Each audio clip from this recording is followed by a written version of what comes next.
I'm Bruce Buffer. It's time for the Anthony Gorgano Show! Live from the Xfinity Studio. Good morning.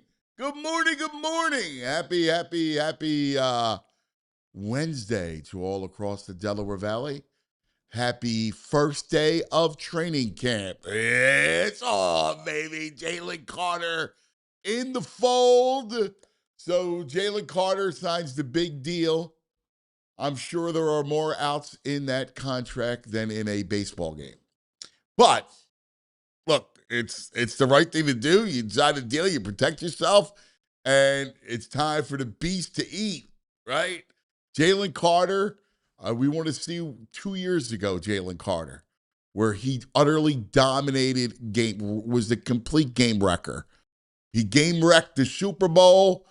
Every time I talk to the Chiefs, Andy and Spags, like they always bring up what Carter did to Patrick Mahomes that day. He completely destroyed the Chiefs O-line. And that's what you're looking for with Jalen Carter. You got your bookend tackles that are signed. Next year, you'll sign Cooper and Quinion. Let's go. The defense, love this defense.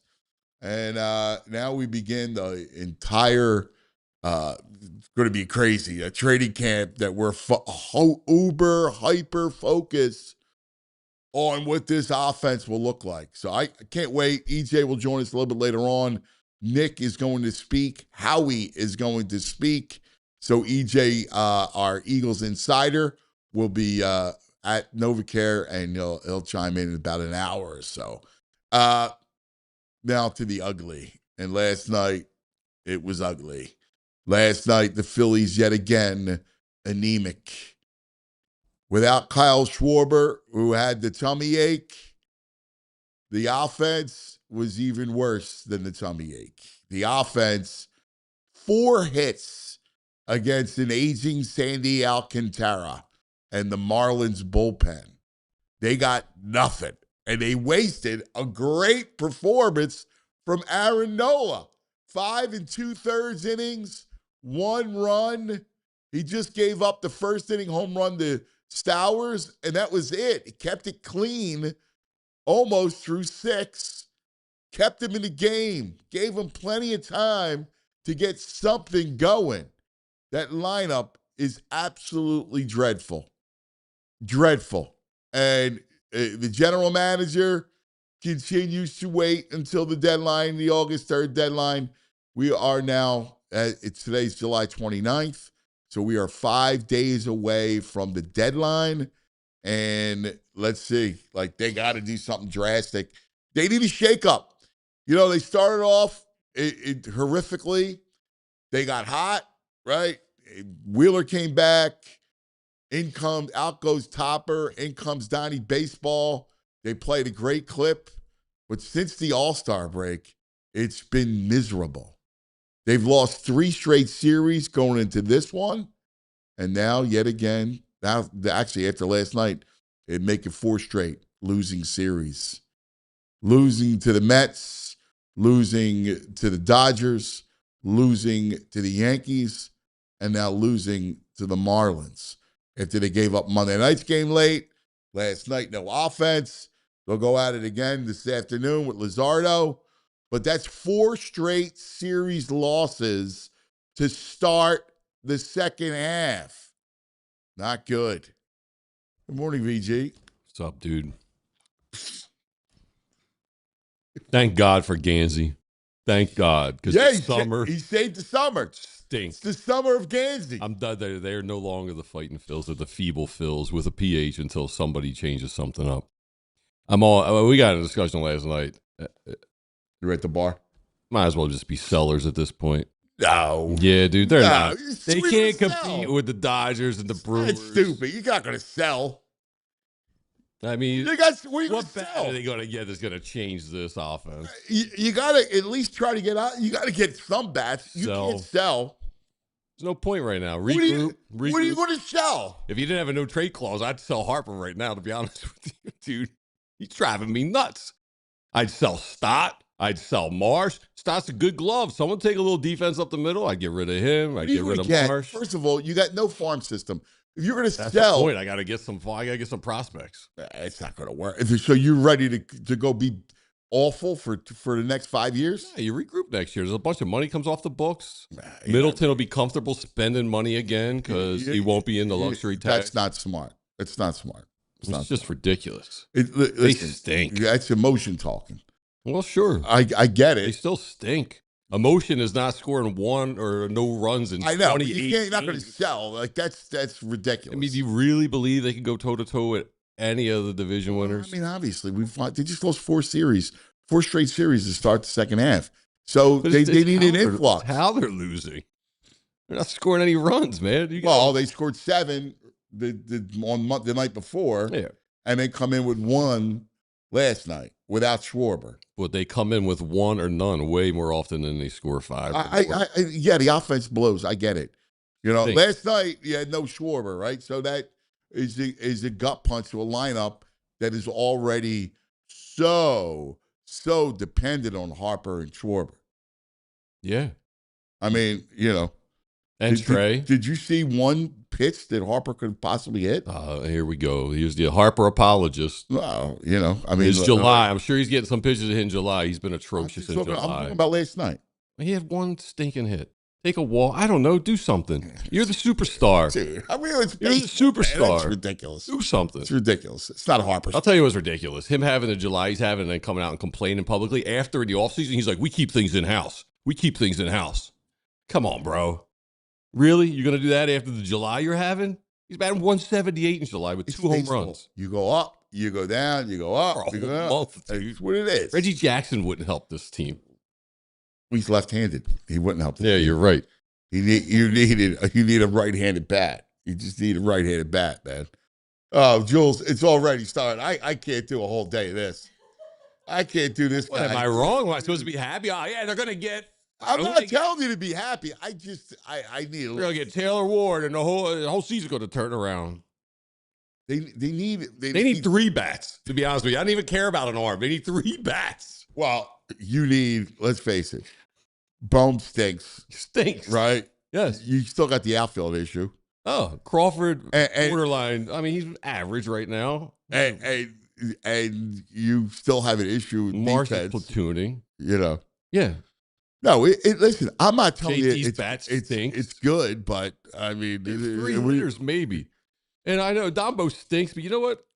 So does Bryce Harper, GM. Trey Turner's his boy. Yeah. He lobbied hard for him. Bryce Stott's his boy. They drafted him after Harper came here. That's his boy.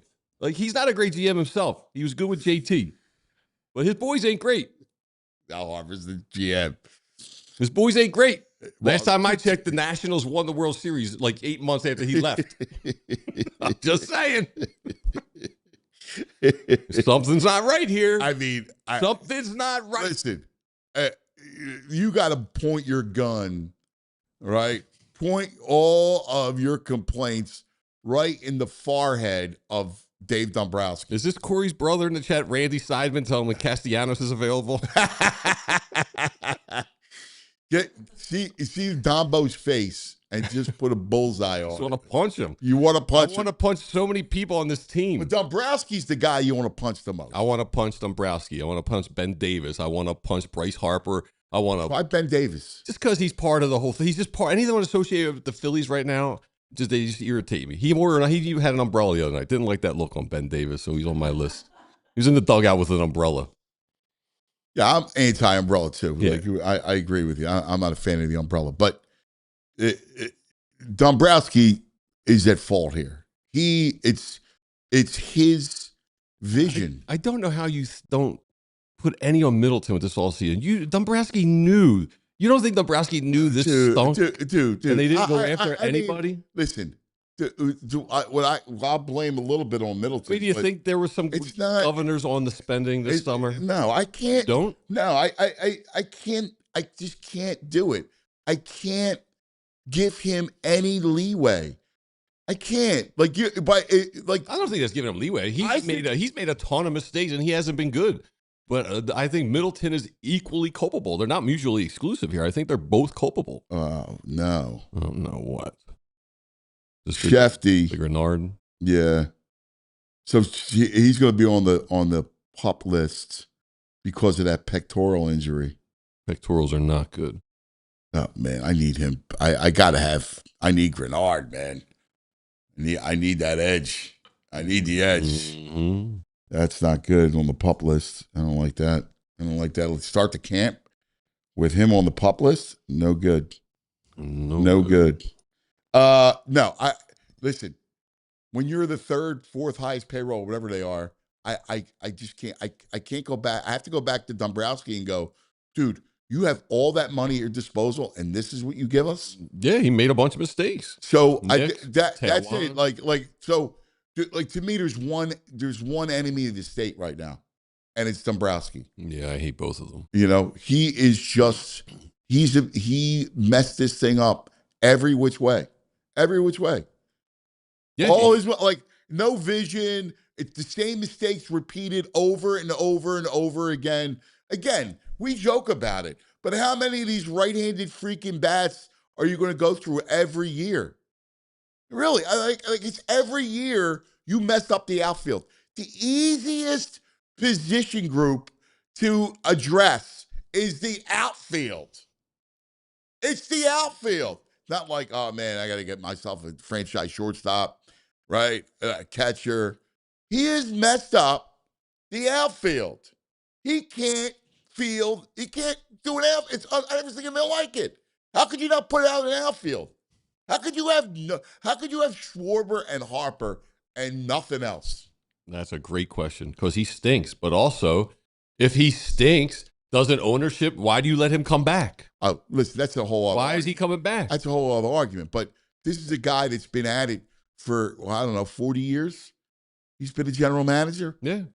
40 years. Mm-hmm. Listen, Middleton, you want to rip Middleton? He has a penchant for believing in these lifer baseball guys that stink. All right? Yeah. Because before Dombrowski, who'd you have? Andy McPhail. Sleepy McPhail. Right? Andy McPhail. Fugazi of the first. Horrible Andy McPhail. Yeah. Horrible. Lived off of one run from the Twins that he inherited. The group. Yes.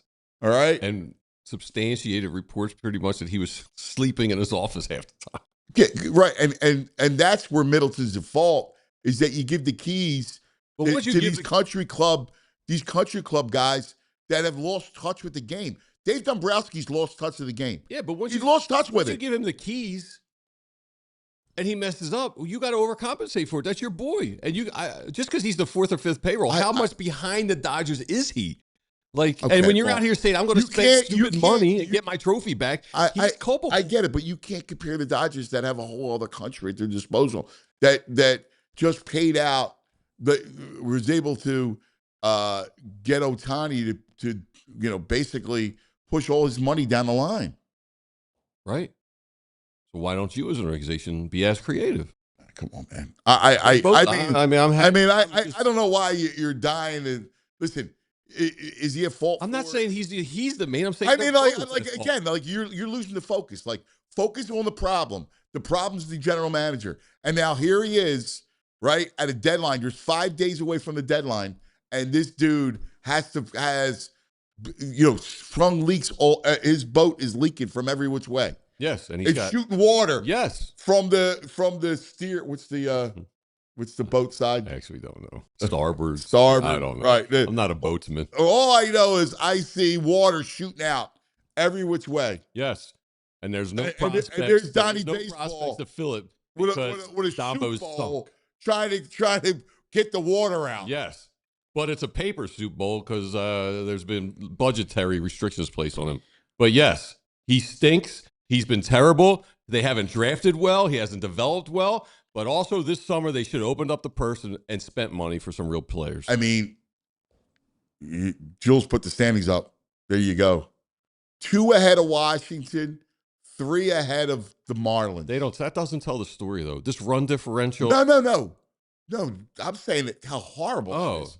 Well, I'm saying they're still in the playoff space, but that doesn't tell No, the truth. but they're only the fact that they're only 3 ahead of Washington. They're 6 games over 500. Dude. Washington has had like 30 blown saves. If they would just convert 4 of them. The Phillies would be sellers because they would be dead. Right. If Washington had a bullpen, Yeah. the Phillies would be dead. Dead. Mort. I'm gutted. I'm so miserable right now. I'm usually optimistic going into trade Oh, deadline. no. I hate miserable VG. Me too. Miserable VG. Not a good VG. You walked in here. It's not So, good. Jules, how about it? He walks in here in the morning, and the energy in the room, like, Jules is peppy, walking around, getting everything set, smiling. Like, we know that the Phillies suck. I get it, right? No. Jules is all about the energy. You walk in, and bro, come here. And the energy just goes like this. Don't join him. Don't ask him to come in because he's with me. Of course, I'm with you, too. The chat with him and I were in this chat last night, so it's not good. I'm with you, too. I'm with you, too. But I can't, like, You know how I know? your whole vibe is killing me, man. You know how I know we're in bad shape? Look at Julia. She hasn't had her Philly sliders on all week. All week. She looks at them in the closet and she's like, no, they're nope. still out and ready to be used. They're ready to be used if they start. No, with all the rain, they've been a little muddy. Yeah, I'll bring 'em back. I've never heard you say mud hold you back from that. No. All right. This guy's killing me last night in text chain. Could bury you, You're right? with me too with the selling. You're not going to sell. That's stupid. No. Right. I mean, like, when I'm down bad, it's like, yeah, they probably should sell, but, like, that's not stupid. reality. Like, it's This guy's talking about trading Harper. I know. He's got a no trade clause, so you can't. Otherwise, I would. No. Like, that's stupid. Like, you admit. I love that he said that last night. That's stupid. Yeah, it's stupid. Yeah. You're not going that's to emotion. sell. I get Yandy Diaz here for half the price, and he'll be equally as. I mean, Passon last night said that Dombrowski's going to go basically balls to the wall. And if he He doesn't, ain't got none. you can always get something. Gage Wood, see ya. Like, sorry. Actually, I want to keep Gage Wood to go give me the leverage. Like, I'd love to keep Gage Wood, but you're the 29th or 30th best farm system in all of baseball. You have to give up. If Byron Buxton is there for Gage Wood, see you later. Undoubtedly. Yeah. Undoubtedly. I mean, I do that. But they need somebody to pitch the 8th inning.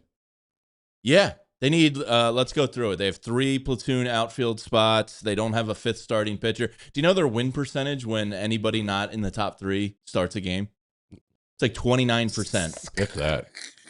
They said it last night on the It's like postgame show. 5 and like 30. Yeah, it's like 29%. You need 3 bullpen arms. Like, they failed this They need offseason. 2 right-handed bats. Failed is not even what, like, it's unbelievable. He's failed this whole run is his failure because how many years have we talking about an outfield? Oh, yeah. An outfield. Bro, outfield. Yeah. And now the entire league needs a right-handed outfield bat, so the price just went up. So, like, you're Like, just... you never got anybody that you could actually build around. No. Like, you took your one swing and gave $100 million to Nick Castellanos. And here's the thing about Casty, right? That ballpark in Cincinnati it's the #1 home run other than Coors Field and Sutter out in Sacramento. It's the top home run park. So the guy has a career year in that ballpark. When he was in Detroit, his home runs never touched that, right? Yeah. So you gave that dude $100 million. And then after that, you've been piecemealing ever since. Max Kepler, Adolis Garcia. It's just you're shopping in the 1 year, $10 million reclamation project. And what happens? You just wasted. Like, you want to think, if I'm John Middleton, you know how sick I am that he's wasted my money like that? Oh, yeah. I saw a stat recently. It was like, I know WAR kind of like sucks, but like for purposes of this conversation, it was like, it was 170 million spent over the last 4 years on like a combined like 3 WAR, like combined positions of these free agents. You got cast. Yeah, like just abysmal signing. The amazing thing is, though, he's failed to put out an outfield. Yeah, Like, that's the easiest thing to get, that position group. should be. Like, outfield. There's 3 Like, of them. it's unreal. Like, it's unreal that you can't get one outfield. One outfielder. They That's constantly good. draft the same outfielder every year. They draft the same guy, and he stinks. Yeah, 5 tools. Undersized left-hander. Right. He's got no, every year. Dante Nori. Yeah. Yeah. Right. Like all those dudes were the same. Mm-hmm. It's bad, but hopefully I love Bryce calling him out. Like, you got to do something. You got to do something big and monumental. The guy who said to keep things in-house. The guy who's hitting 178, Well, 128 maybe he doesn't call out his MVP player last. He was offseason. right. He was. No, he's not. He He's wasn't not elite. right. He's so far from No, elite. it wasn't right. You don't call out Harper. You turn the fan base You on. don't call out Harper. You don't do that. It's not right. And Bryce is right to call him out. Yeah. That he is failed. After you whine about keeping it in-house. I don't care about that. He know it. Look around. Look at that clubhouse. They know. Nobody can hit. There's not a right-handed bat. I've never seen anything That's like what the it. answer is. First of all, in his position, the way he's Bryce is performing. right. The Bryce is right. Come on down. The Bryce is right. Bryce is wrong. But I don't know what they're gonna do. I mean, What can they do, man? it's slim pickings. Buxton got removed from the game last night. I know. I saw. I was He like, got hurt. part of me was just like, come on, please. Yeah, is it that or did he get hurt? Is he going to Miami? Yeah, I know. It's bad. know. I mean, Garrett Stubbs, Edmundo Sosa fell off the planet. Like, he stinks now. It's like last night. De La Cruz gets a double, and who comes up behind him? Garrett Stubbs. How is that guy still here? You got no How is he catchers. still here? You got a 35-year-old catcher who can't hit. And the trade market is robust with catchers. Dude, it's bad. It's bad. real bad. It's bad. But they need something in the worst way. there's still They're hope, I sinking. guess. Thank God we got LeBron. LeBron. I know. I was thinking about him this morning. We got Eagles starting today, Yeah. and we See got Jonathan Sixers Grenard on the and pup list? Flyers. What's that? Jonathan Grenard on the pup list. I saw that. It says minor, not. I know, Jeff, I but know. It's just like. I know. I saw when I went on the pup list, I was like, I just saw the Shefty tweet or a notification. I'm like, Garofalo said not expected to be out long. So. yeah, I know. We can't have that. I need my edge. Not another year. I need my edge guy. I got to get it. I'm excited because joining us is my main man, Tock. The great Rick Tocchet is coming up in just a minute. He's a sportsman. So, like, I know he's pumped up over LeBron. Oh, yeah. He's not having trade Bryce Harper talks last night like this guy, this mope. So, thank God Tock's going to improve my mood because I got to deal with this dude. We need Tocchet to light a fire under Bryce the way he did with Michkov. Maybe he needs to have a word with Bryce. Leave Bryce alone. Bryce is not the problem. You focus on Harper. He's the superstar. He's the It's backbone of the baseball. whole Do team. you understand He's got baseball? a war It's of not two. basketball, 2.2. where one guy could dominate. It's not what it is. had 3 They weeks. all come up 4 times. He's one of the greatest postseason players ever. By the way, Oh, he had 2 nice posts. does he understand baseball? No, I They don't know each anything come about up 4 times. I don't know anything That's about what it is. You each get 4 at bats. Never 5? Sometimes 5? Sometimes 5. 6, 7? No. Today might be the day he Never actually 6, gets 7. slugged. Slugged. I still have a bruise on my arm for being slugged. You still have that bruise from the day? It's The LeBron 9:24. one. When I punch you from He LeBron? hit me with the LeBron one, yeah. And you still have you don't have a bruise.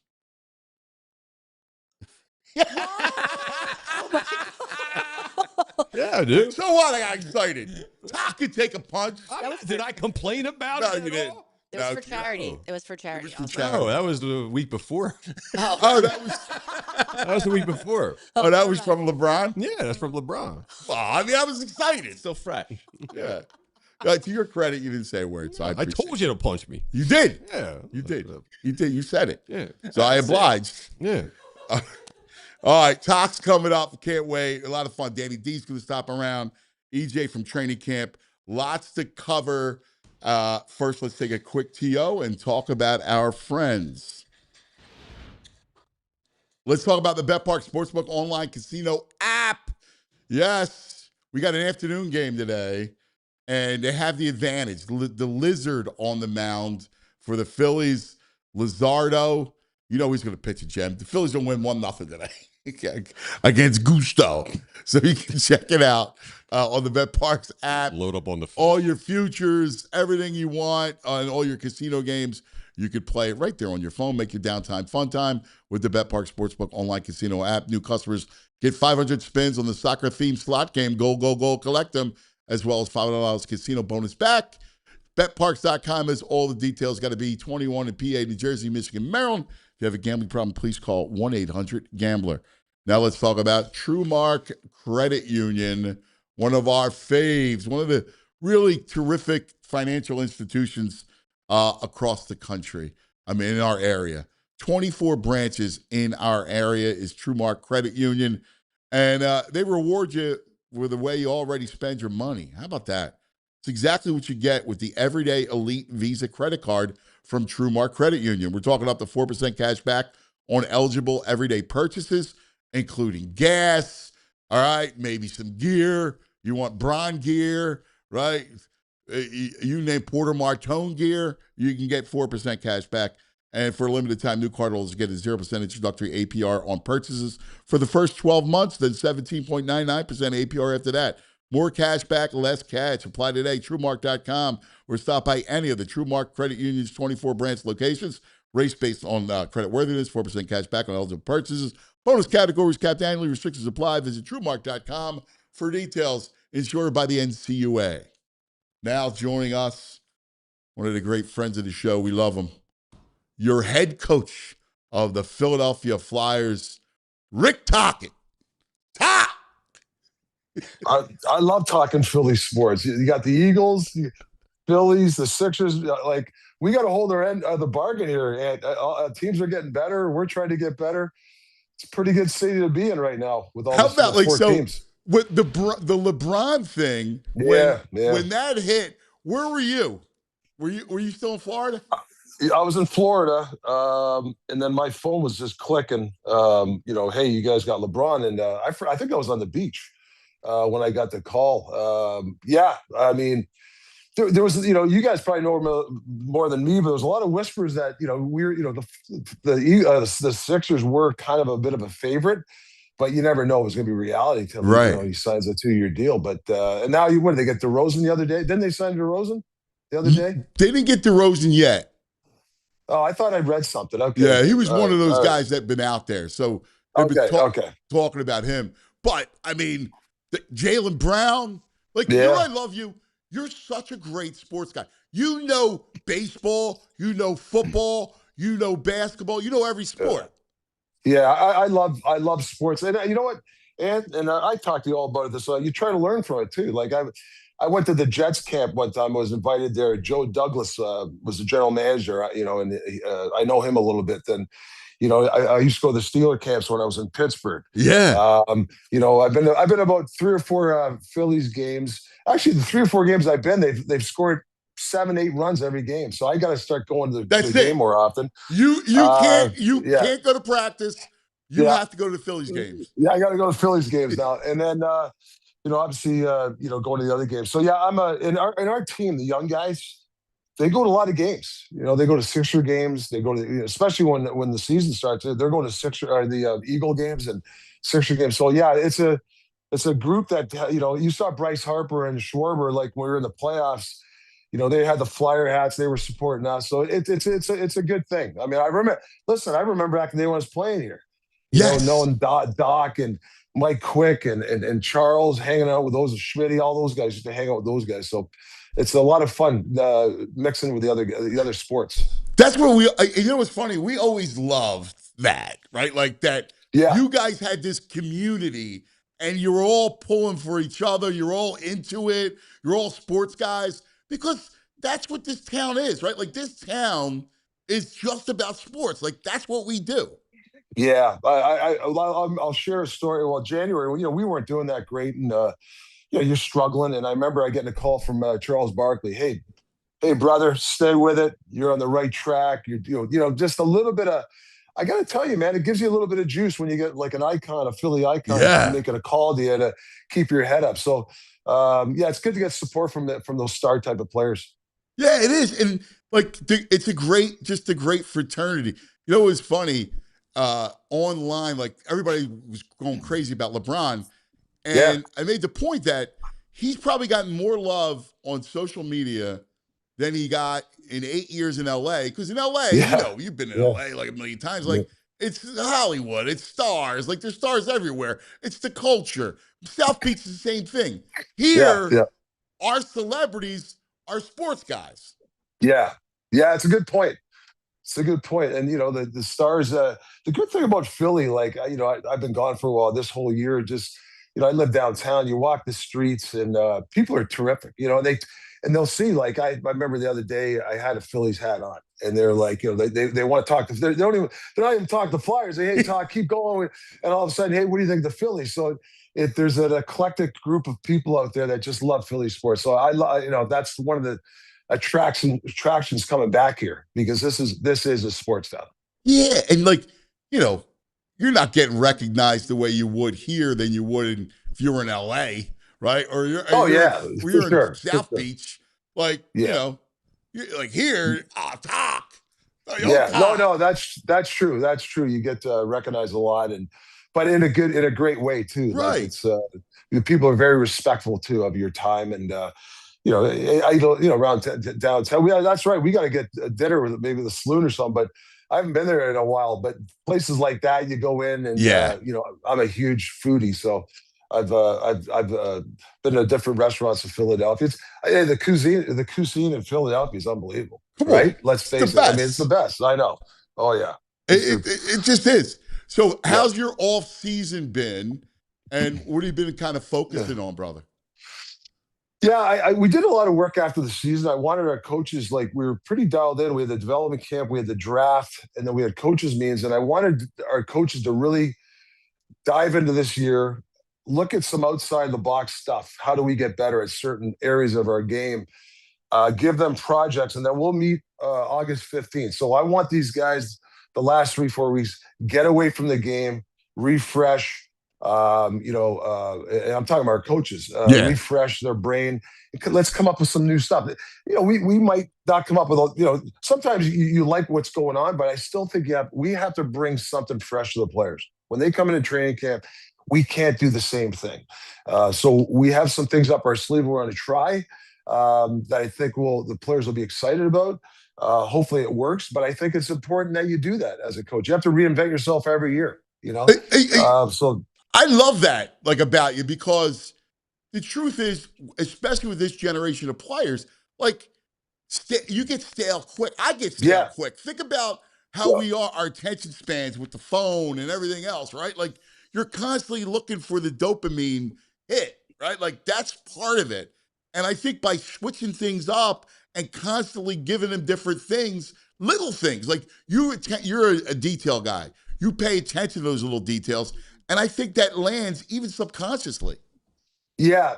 And you know what? The guys really, the one thing I give them a lot of credit, they really believe that we're doing the sense with our play without the puck. We're a pretty good defensive team. Like, that was something that I felt that we had to bring an identity. Hey, when you play the Flyers, they're tough to score against, right? And I think it helps the development of the young guys when you stay in hockey games. If you got some teams that go through a rebuild, they're getting blown out 6-3 every night. And I don't find the players develop the young guys as quick. But if you can get guys to stay in those pressure games, we had a lot of pressure games last year. Yeah. I mean, Yeah. a lot of overtime games, and come from back behind wins. We're on the better teams in the league.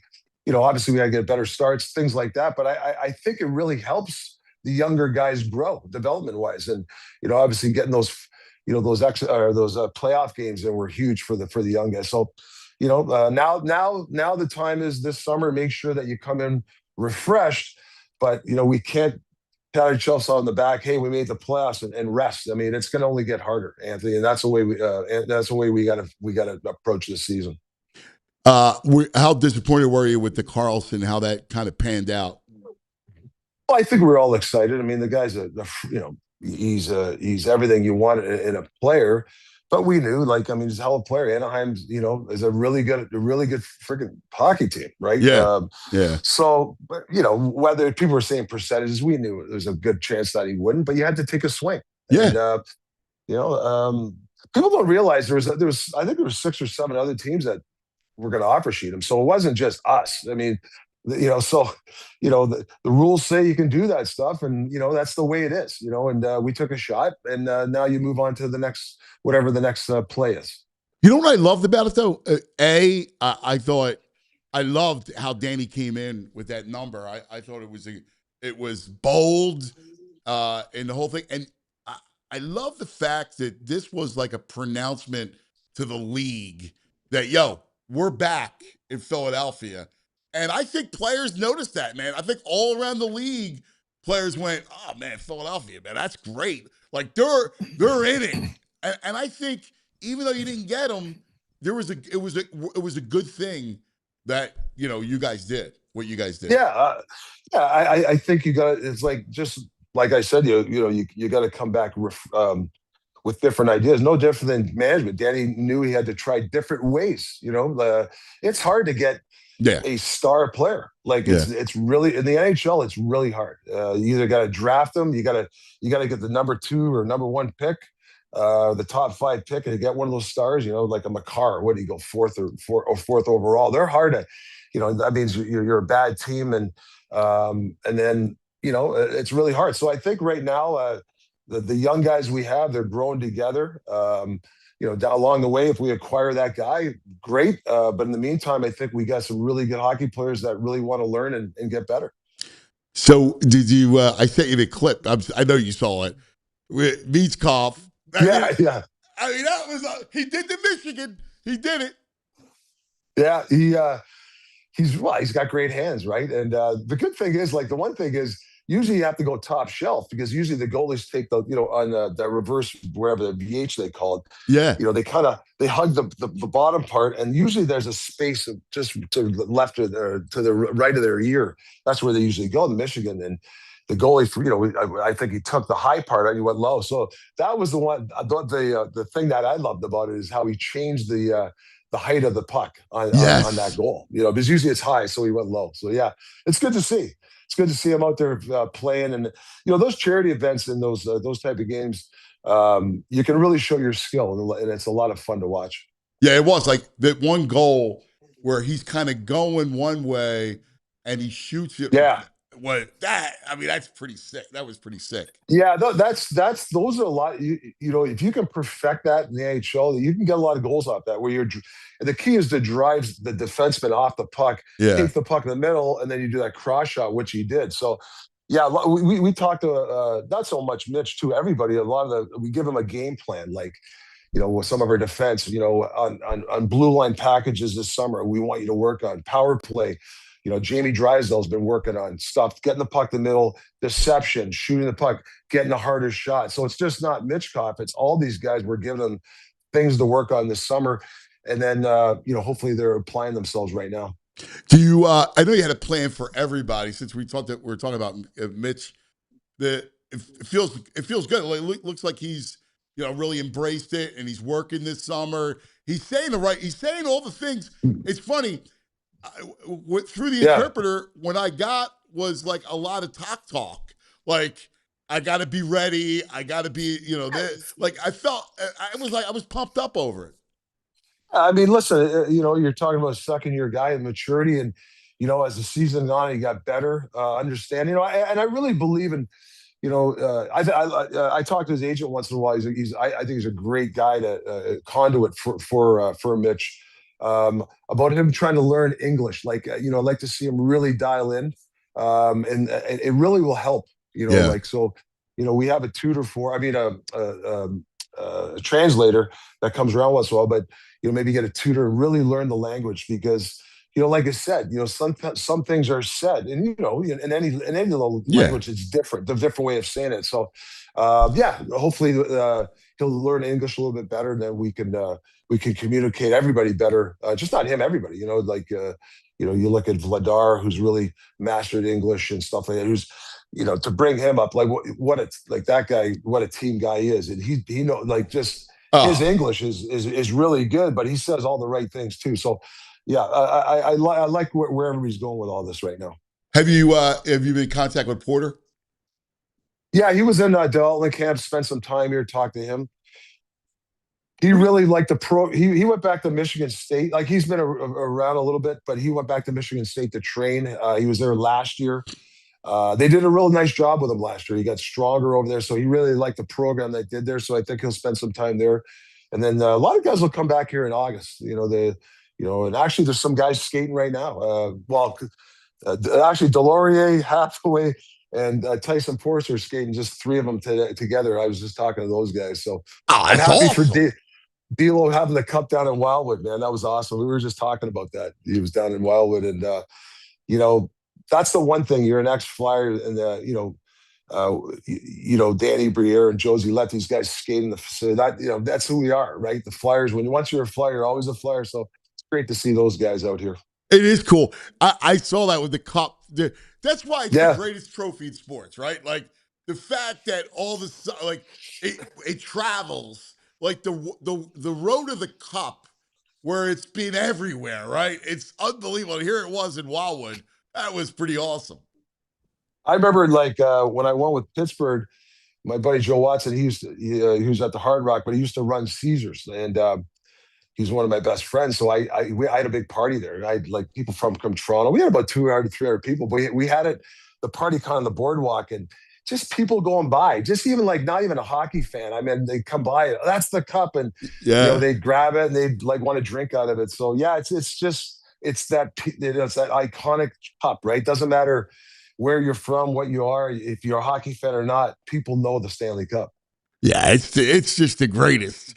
Like the first time you drank out of it, that had to be one of the most amazing things ever. Yeah, it was incredible, man. It was I remember we swept Chicago in '92 to win the cup, and I remember Mario had it.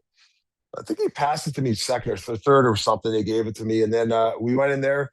It's that first sip out of there, like it's the best, and then it's mayhem, right? It's it's mayhem. So a lot of fun, man. I was lucky to win 3 of them, and it's hard to describe. And I can't even, like, I do dream of it, Ed, like of winning a Stanley Cup in Philadelphia. I do dream of it because I'm serious. If you win it in this town, you're talking about millions of people at the parade. Not 50,000 or 400,000. You're talking about millions, and so something to dream about, right? Yeah, man. Like you saw, like we think back to last year, and I still got chills. Yeah, from the last game, like when Carolina wins, and the fans are standing and cheering and chanting. I got chills from it. Like it was beautiful, How do you not? And I've talked to some players about it, how do you not leave that building, right, and then plan your summer and go, I'm going to do anything I can, for that thought to happen again. Listen, I don't know what's going to happen this year, but listen, we took them to 2. The Stanley Cup champs took them to 2 overtime games. I thought you played. Listen, you were in every game. You were in every game. Listen, the game 3 killed us. We had and I know it's a hot topic. The power play, we had a 5-on-3. It's a 1-1 hockey game, and they get a shorthanded goal. That just can't happen in those moments. So how do we learn from that moment, right? Because you never know. You score there. If we win the game, there's a lot of what ifs. I get it, but I guess my point is leaving that arena. Thinking that these guys are behind you. What are you going to do for them? So, and no different than me. Like I got to figure out to be a better coach this summer, and how I'm going to bring some new ideas to the team, and things like that. Do you, when the schedule comes out, do you pour over the schedule, just kind of look at it, and yes, yeah.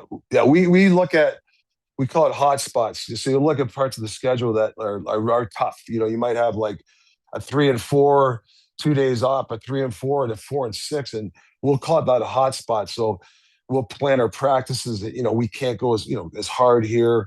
We might have to change a few things here. So there's a little bit of science to it when you look at the there's going to be some times where we're playing at home and we got to go to maybe the island. We might have to usually leave the next day, but we might have to leave after the game because there's days off and there's CBA stuff. So you're going to have to think outside the box. We spent a good 2 hours with the coaches Zoom call about 2 weeks, and we went right through the whole schedule on what do we do on this day and things like that. No, we'll obviously be flexible and change certain things, but we've been really prepared. I'm really excited about the coach stuff, and they'll come back, like I said, August 15th with new, this is what Colorado does in neutral zone. What do you think of it? Do we try this? Or there's some D zone stuff that I really thought we changed some stuff, and it really helped us as a year. But is there something we can even be more aggressive? So we'll tackle those ideas.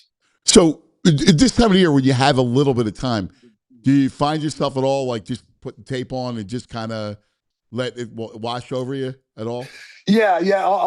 I took some time off here last couple of weeks just to kind of refresh, but I'm gonna dive in probably this week a little bit, and then you get a little bit of rusty, because you're not watching, like, you go 2 weeks without watching something. Yeah.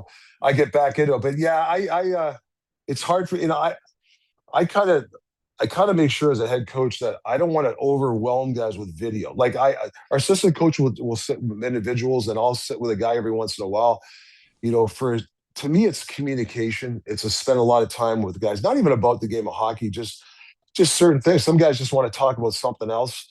It could be anything, and I think I have to really dial into that. And that's one thing I think that I've been able to coach in shows. I get pretty good relationships with players, and you communicate, but and you just got to know when to give guys too much. If you give them too much and too little, you got to just kind of find that little balance. It's like you mixing things in. Is this the right time? So yeah, and every player's different personality wise, right? Oh, yeah. You can't treat everybody the same. You got to treat certain guys different ways. So you're as a coach, I don't care how old you are, you're still learning. You're still learning. And you know what's nuts? Like, things have changed so much, right? Where you have so much information at your disposal, right? You have all the analytics in the world, any kind of stat, number, you have it at your disposal.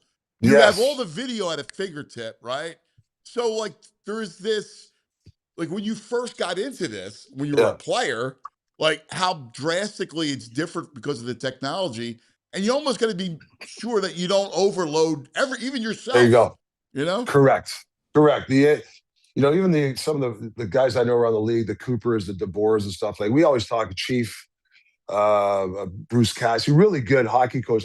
Pick their brain all the time about, they're the same way. You got to be careful of using analytics too much. You can watch a game. There's this, I don't even know what the stat, I mean, I don't even look at this stuff, but you could get a guy that he might have the puck, and they call him attempts, and he throws the puck in the net and they'll say, well, he had this, and he had a good game. And if you watch the video, he really didn't have a good game because the plays he made were not the right plays. And some of those stats will say this guy had a good game. So you got to be careful of that stuff. So I have a couple of assistant coaches. Jay used to own an analytics company, so he spends a lot of time with the analytics department.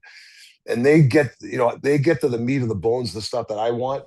You start doing the fluff stuff, and you could really overcoach or overanalyze. So you got to be careful what you take, and that's what we try to do here. Yeah, I'm with you. And it's like that in every sport. Like in baseball, you go, all right, well, we're a hot zone, and this guy's pitch profile, and meanwhile the hitter goes, well, I got so much in my head, I can't hit. Like, teach the guy how to hit, not. Yeah. Well, I got a question. You're a baseball guy more than, I used to play. I know baseball a little bit, but I know things have changed. But, I have a tough time. It's like the 7th, 8th inning. You're up by, you're winning 4-3. You got a guy that hits a double.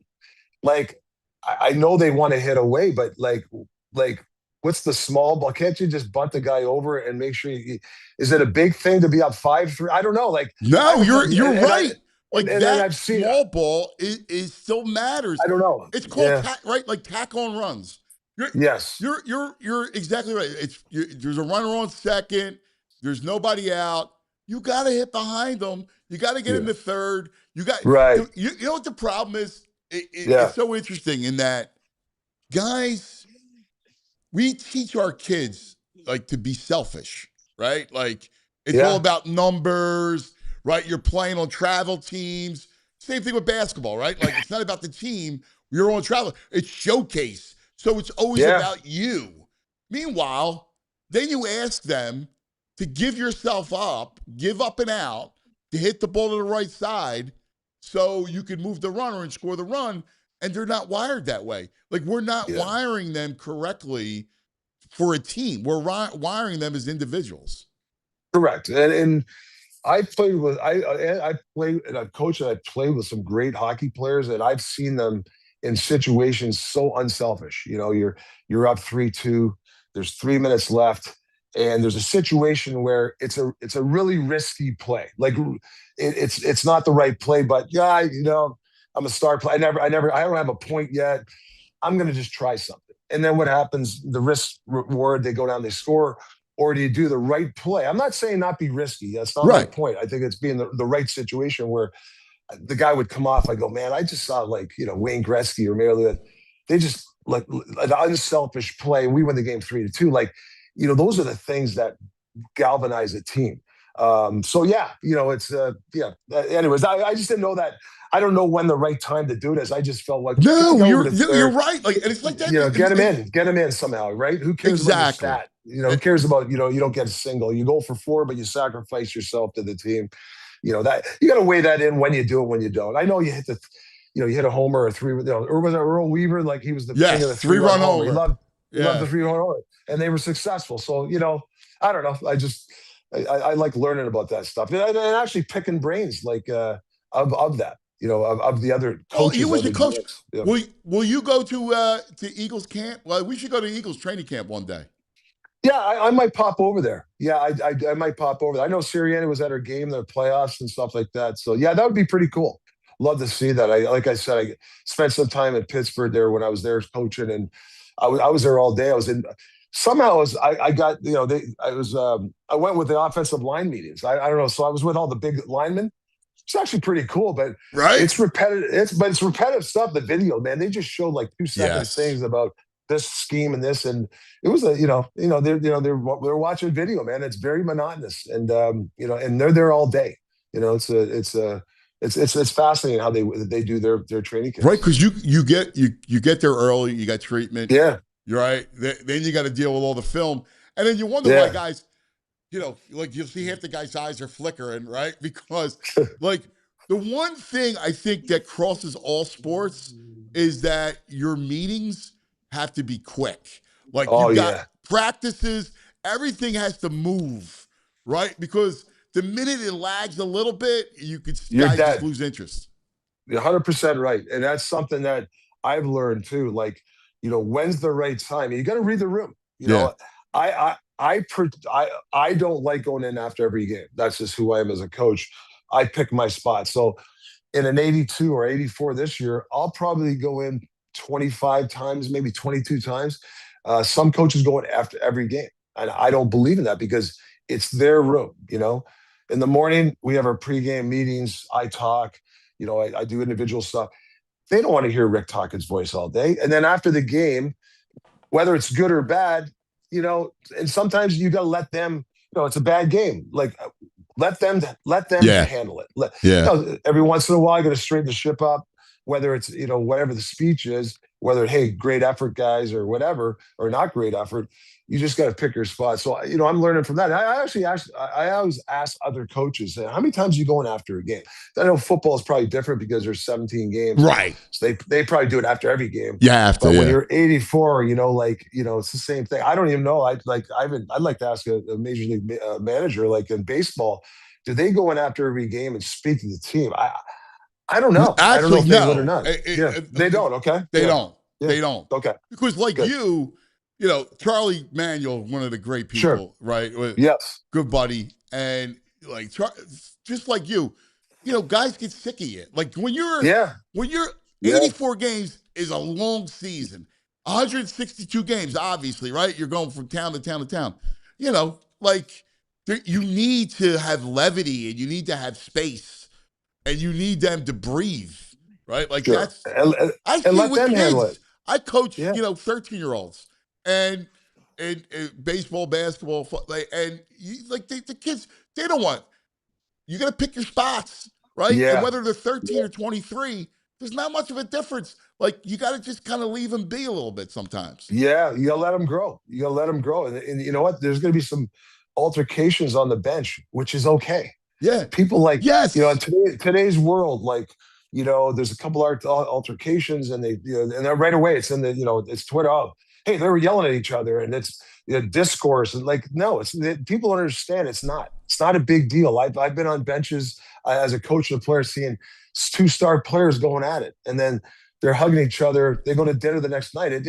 That's what it's all about. And I don't think a coach has to jump in there all the time. No. They can figure. Now, once in a while, you got to call a couple. If it guys gets out of and hand or it festers and sure, lingers, I get it. sure, But to your sure, point, yeah, when you're in a hypercharged environment, right? A yeah, competitive environment, you're gonna lose it. You're gonna bark at people. That's just what it is, man. Like that's yeah, life. yeah, And it's not bad. It's a good thing because it shows guys want to win, guys want to compete, you want to achieve. right. Yeah, I think sometimes guys like, and not necessarily our team. We have a close team, so it's great. Where some guys are afraid to get, like, it's uncomfortable though, not to call a guy out, but to get on top of a guy. Yeah.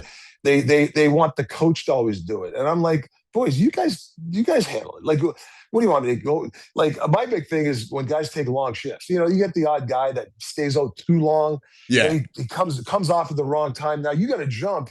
And now you got to get back in, and he puts you in a bad position. It happens, you know. It happens, right? Sure.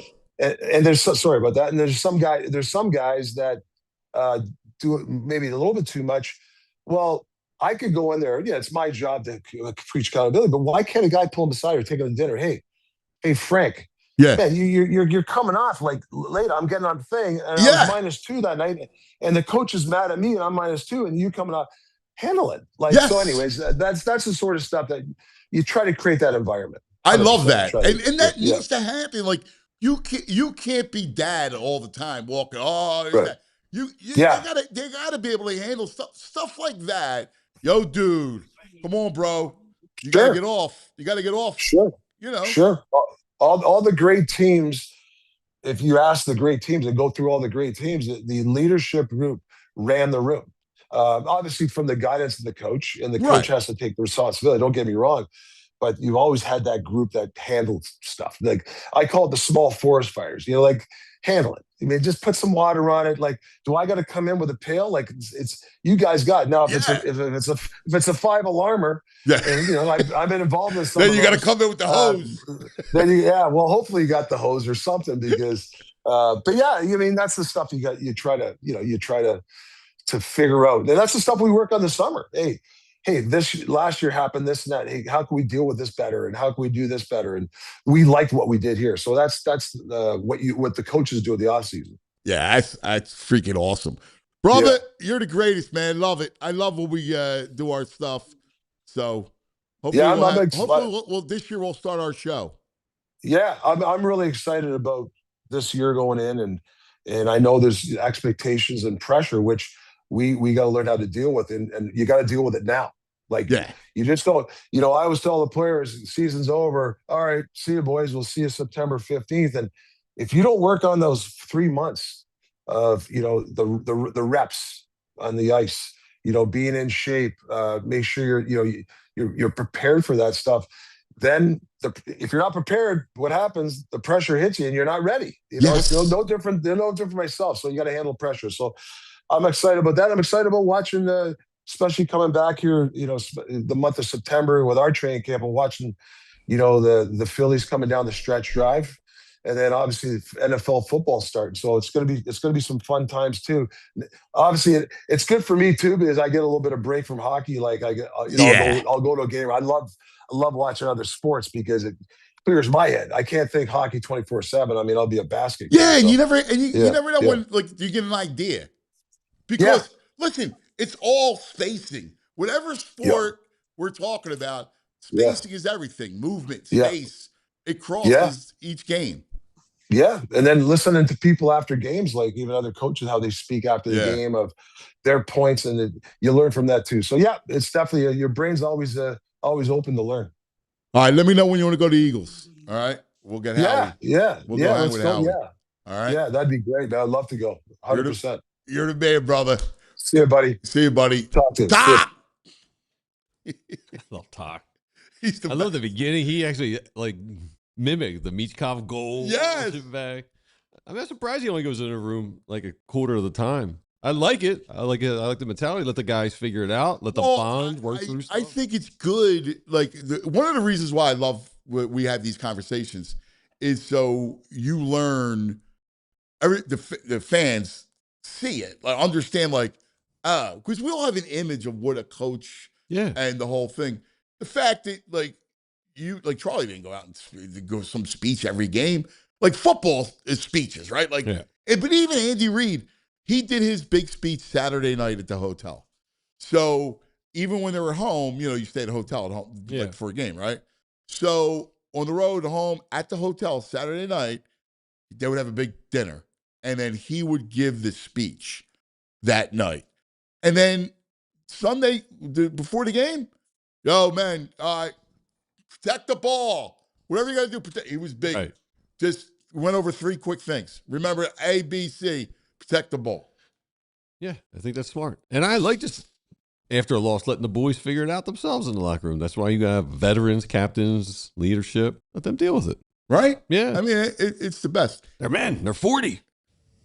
Look at this, Danny D. From the ashes. Danny D, the AD. Back. We're going to invite Danny D to come on.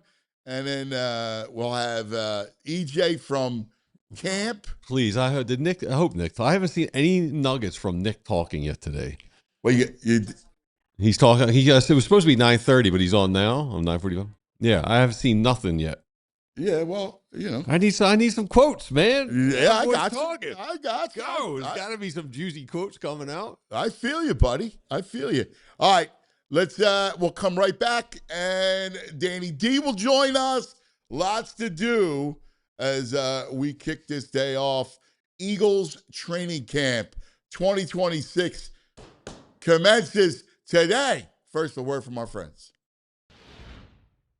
Is it me, or does summer always make you want to switch things up around the house? Maybe finally replace that old couch you've been talking about, or give it a little refresh. Well, Ashley's Summer Savings Event is the perfect excuse to do it. Right now, you'll find stylish furniture starting at just $399, and for a limited time, you can pay no interest for 5 full years, 0 interest. So whether you're updating one room or the whole house, now's the time to make it happen. Upgrade your space, enjoy those summer vibes, and shop Ashley's Summer Savings Event in-store or at ashley.com. Elkin Chevrolet, run by 3 brothers, real brothers, local guys, great guys, and right now they're lining up deals that are very hard to beat. They got a huge inventory of Chevy trucks and SUVs, everything people actually want to drive, Equinoxes, Trailblazers, Tahoe Suburban, Silverados, and the prices, well, they're going to move fast. If you've been thinking about it, now's the time. Whether it's getting to a game, getting to work, or just getting out of town for a bit to maybe watch the Sixers or Flyers play, you'll drive off in the perfect ride at the perfect price. And here's the thing. This isn't just a one-and-done kind of place. These are the guys you go back to again and again because they treat you right. No runaround, no games, no haggling, no hassles, just real people, real deals. Elkin Chevrolet, real brothers, real deals, and a whole lot of honking good service going on. Super easy to get to. Route 73 South in Marlton. Elkin Chevrolet. Is it me, or does summer always make you want to switch things up around the house? Maybe finally replace that old couch you've been talking about, or give it a little refresh. Well, Ashley's Summer Savings Event is the perfect excuse to do it. Right now, you'll find stylish furniture starting at just $399, and for a limited time, you can pay no interest for 5 full years, 0 interest. So whether you're updating one room or the whole house, now's the time to make it happen. Upgrade your space, enjoy those summer vibes, and shop Ashley's Summer Savings Event in-store or at ashley.com. All right, welcome back. Look who's back, our Nathan. We missed you. I missed you guys, man. The beach, man? What's going on? Danny D, the AD. Yeah, I've been busy. No, I mean a little bit of the beach. Work's been crazy. We're in transition with like leadership at school, so like I'm getting pulled in other stuff. But yeah, it's been a good summer, man. I'm excited we're back, man. I feel like we're back. It's time.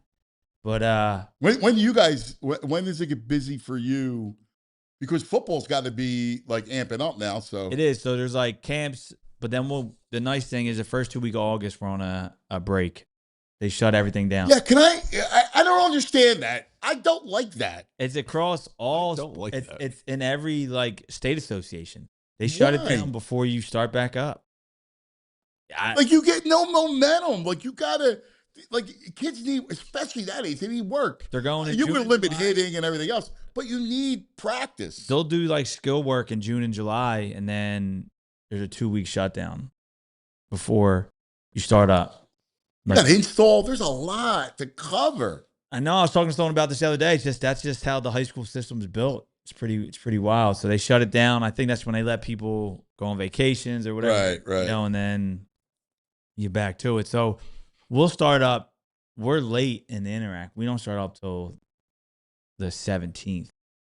Your first game's not until the 17th? No, that's our first practice. Oh, August 17th. August Okay. 17th. When's your first game? Because Labor Day's late this year, usually the weekend before Labor Day, so end of August. That's not a lot of time, man. No. Agreed. Like to prepare. That's like our first scrimmage. Our first game is Labor Day weekend, Friday Labor Day. Wow. But usually it's earlier. So our league's based around Labor Day, which is kind of crazy. So when it's super late, every 7 or 8 years, like it is this year, it throws everything off. Wow. Everything's in a whack. So we go later, but it trickles down to all the other sports. Like now our basketball team starts a little later. Everyone in the winter sports starts a little later. It's Oh my God. trickle down is crazy. But yeah, I'm excited to be back, man. I'm excited to be in the action. I'm excited for the sports season. Go cuss. Rod. I'm So Danny D and I do the show on Saturday mornings, right? Mm-hmm. On Fox. And our show's about NIL, and we deal a lot with college sports, a lot with high school and that whole world, right?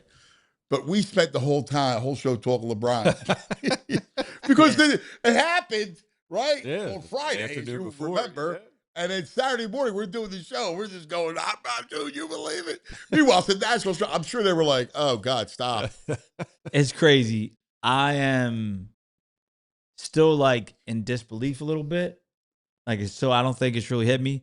But the thing me and Ann talked about now, it's catching steam. It's coming out that my biggest thing with it is obviously he's, top 3 player of all time, and will bring a lot of characteristics and traits about winning and how to do things the right way. Yes. I mean, he's been a marvel in that industry as far as how that all goes. But looking at this team, we didn't have a true point guard. We don't have a true facilitator. Now, in the fourth quarter, me and Ant said all Saturday, like, now you got a guy in the fourth. Let's go. Like last year, they figured out, all right, we'll run 2 at max. You get the ball off his hands and then let him get it back. You can't do that anymore. And that opens up everything. And he's so bright. He'll pick the hot hand. He'll be able to figure out where the ball is going to go, see over the defenses. Great passer. I mean, he's a phenomenal passer. His IQ is next level. He's unbelievable. Do me a favor. Sit tight because we're going to get back there. We got plenty of time. All right, You ain't going nowhere. But let's go live, all right, to NovaCare. How's his energy been the last couple of days, Ant? Did he get a shock to the heart with camp starting up? He's all fired up. Yeah. I mean, the whole LeBron thing's throwing everything for a loop. But between LeBron and then him, he's morose because of the Phillies. Like, hey, I'm not exactly, the Phillies have hurt us a little bit. Yeah. But You're not exactly whistling through the graveyard. no, I'm not. No, I'm not. But joining us from NovaCare, our Eagles insider. That's right, inside the nest.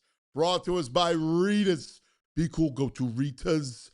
Our man, E.J. Smith. Wow. What's going on, guys? Look at this. We're back. We're back.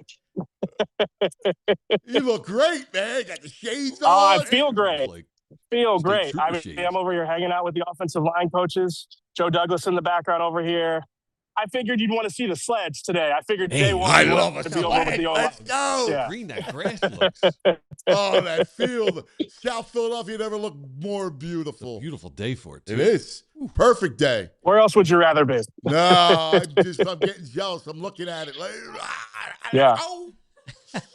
So let's start off. So Nick spoke. Well, first, the Carter news, right? So Yeah. Jalen signs the big extension. I know that there are more outs in that contract than in a baseball game.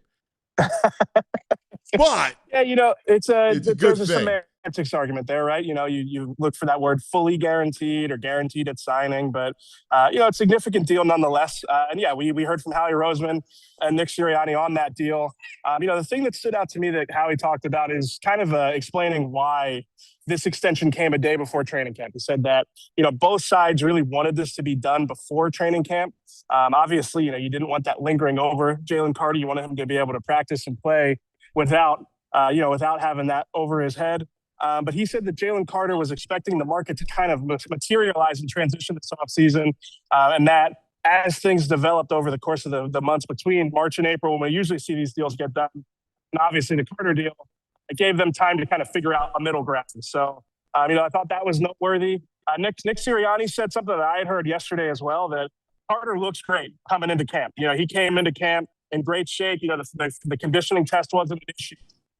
It's definitely good news if you're an Eagles fan that, Carter is kind of back to his own self. Yeah, you got to get the fact that he's healthy now, the shoulders, you got him and Jordan Davis locked up. I got my bookend tackles. It all starts from up front. Big boys, let's go. Yeah, and also, like, a quick note, I saw some consternation about Quinyon and Cooper yesterday after the deal came out. People wondering, are these guys going to be here long term? That's not how the Eagles operate. You guys, people should know that. And Howie even said it today. The players on the backs of your jerseys, they're a part of the future of this team. They're not in the business of letting those guys go. So blue chip elite players like Quinyon and Cooper, they'll be right behind Jalen Carter. You're going to build around those guys. And what I would point to is, like, that's why Reed Blankenship walks in free agency. That's why players like Tyler Steen or even like Milton Williams, Moro Jones, Right. that's why the Eagles let these guys go, is so that they can afford to pay these guys. There's not. I don't know who gives you consternation about Cooper and Quinyon. That's as great a lock as anything that those two. Yeah. Everybody loves those two. There's no way. Yeah. You let They're not those letting them guys- leave the building. Yeah, they're going to not even paid. letting them sniff free agency. Yeah. Right. That's ludicrous. What was Nick's messaging today? Yeah. So let me look through my notes on Nick here. I got a notebook. I got a fresh notebook for you for training camp here. Don't feel like that? I love a notebook. I love my insider. Yeah. Like, this is great. Because I would be there with that notebook next to you. I got a visitor here too. Yeah. Oh. There's always got to get on camera. The camera loves him. Yes, it so does. Nick's biggest note today, I would tell you, they're going to keep rotating quarterbacks. That was the biggest thing from Nick. The number 2 quarterback spot, Tanner McKee, Andy Dalton, they're going to split reps. Maybe it'll be like it was in the spring. They're going to alternate days, but Nick said that Andy Dalton's played a lot of football, and this doesn't really change the way that they feel about Tanner McKee. I'll be honest with you, I'm surprised if this is lingering into training camp. I didn't expect that. But yeah, that was probably the big headline from what Nick said today. Yeah, I'm with you. I don't get it, man. I have to tell you, I don't even understand it. Like, how in the world Tanner McKee's got to be your 2? Like, absolutely. I mean, this isn't Andy Dalton from 10 years ago we're talking about. He had some rough spells in Carolina last year. I think that there is like a respect from Sean Mannion and Nick about the experience that he has and how he can be a servant in the room, but I don't understand how he can't do that from the 3rd quarterback spot. So yeah, it's a surprise. There's no other way to put it. It's a surprise. Nick's saying that it doesn't change how they feel about Tanner, but yeah, I am surprised to see that this wasn't just an experiment in the spring. Jonathan Grenard, Howie said he'll be ready by the opener, right? He's got, because of the pec issue. Yeah, so he injured his pec lifting weights before training camp. So he opens training camp on the physically unable to perform list. Everything that we heard from Howie, everything that I've heard is that he should be ready to play, ready by week 1. It shouldn't be a long-term thing. We'll see. Whenever you're opening training camp, that's always a good time to say, like, oh yeah, they'll be fine. But I do think that with Bernard, you kind of expect that he will be the type of guy that can play through this if he needs to, and that he should be healthy before before they're actually in fast approaching the regular season. So yeah, it was a little bit of a surprise. Everybody else is good to go. Everybody on the active roster is ready. But yeah, Grenard's the one that we're gonna have to keep an eye on. Yeah, I mean he's vital. You got your Yeah. bookend tackles. Now you need your edges, and you know what's what's on the docket practice wise. Like I'm curious, like what they're doing, kind of Yeah. like take me in the huddle. Yeah. So right now it's they're going through individuals. And from here, I would imagine they'll do a ball security drill that Yeah. leads into probably the first team session. The first practice, I kind of feel like you go straight to team and then you break for 7-on-7, special teams. We'll get some one-on-ones probably with the receivers and the DBs, or maybe it'll be routes on air. We won't get O-line, D-line one-on-ones today. I'd be surprised. You can see these guys actually going through Indy behind me here. So yeah, it's a different look. Another reason why I wanted to be here for you today is because obviously this is Chris Cooper's offensive line experience. It's a big departure from what we've seen from Stoutland, but there's going to be a lot of differences. This new offensive staff trying to figure out what it looks like with these guys, how they run a practice, and you can learn a lot from how these guys run a practice. So yeah, it's going to be noteworthy. Yeah, you got me like mesmerized. I'm about to say, I should just set the camera up and walk away, right? The show would just be me going, yeah, let's go. Just looking behind him, see who you can see back there. You got any intel on Mannion yet? His body language, how he looks out there? Does he look I haven't gotten over there yet. I think I see him jogging across the field right now. Ask me again in a couple of days. I'll give you a full Mannion report. Tell you what he's like at practice. Yeah. It is interesting because you're going to be hyper focused on him. Like I'm sure in your notebook, you're going to have a Mannion section where you're just going to be just a Mannion. Yeah. Because a couple pages of just Mannion, I'm enamored. Right? Like I wish you could actually have a microphone inside. Right, like if he was mic'd up, I'm sure they have him mic'd up doing something because I'm fascinated by him, how he looks, how he moves, what his messaging is, how he begins to teach the install, like the new offense, everything. I was talking about this with Baldy yesterday, EJ. Like every little detail matters, right? Like with Jalen, right? Think about it: footwork, your feet, everything's got to be your drops. Can't be 2.5 steps. Got to be 3 steps, right? Your ball handling. Your ball handling's got to be crisp. Everything's off the play action, right? So it's going to be fascinating to watch this whole thing, the transformation or the evolution of it. Yeah, absolutely. And, detail has been a big thing you hear about Mannion. So I'm sure that's going to be a big part of it. We talked about it, like, what's it going to look like when they get it wrong? Is Mannion going to be one that, once I'm running it again, is it, let's stop and let's walk through this together. You're going to really see his personality as a coach, which is a big part of the selling point, that we heard a lot from, the Eagles people and also people who have worked around Sean Mannion throughout his career, about the attention to detail and the work ethic. So it's going to be interesting. It's going to be really interesting to see what it looks like today. I know it's going to look different schematically. It looks so different in the spring. You're going to be more under center, more outside zone, more play action that comes off of all that stuff. So it's a big departure. But yeah, it's going to be very interesting to see if they can take strides with it because, they're going up against such a good defense. They're going up against a talented defense that's played important football together. So it's going to be a really tough challenge every practice. But yeah, I think that they should be able to get really, beneficial work against that group. I'm tempted to just flip the camera for you so you can just watch some practice. Yeah, give me 1 minute just to drink it in. All right? Yeah, I got you. Yeah. All right, just give me 1 minute. Yeah. So you'll notice here, no sleeves, no braces for Landon Dickerson over here. Oh, I think that's encouraging. Lane looks good. He looks real good. That's important. Vital. This is my favorite spot to be for pre-practice stuff right here. The energy around the offensive line.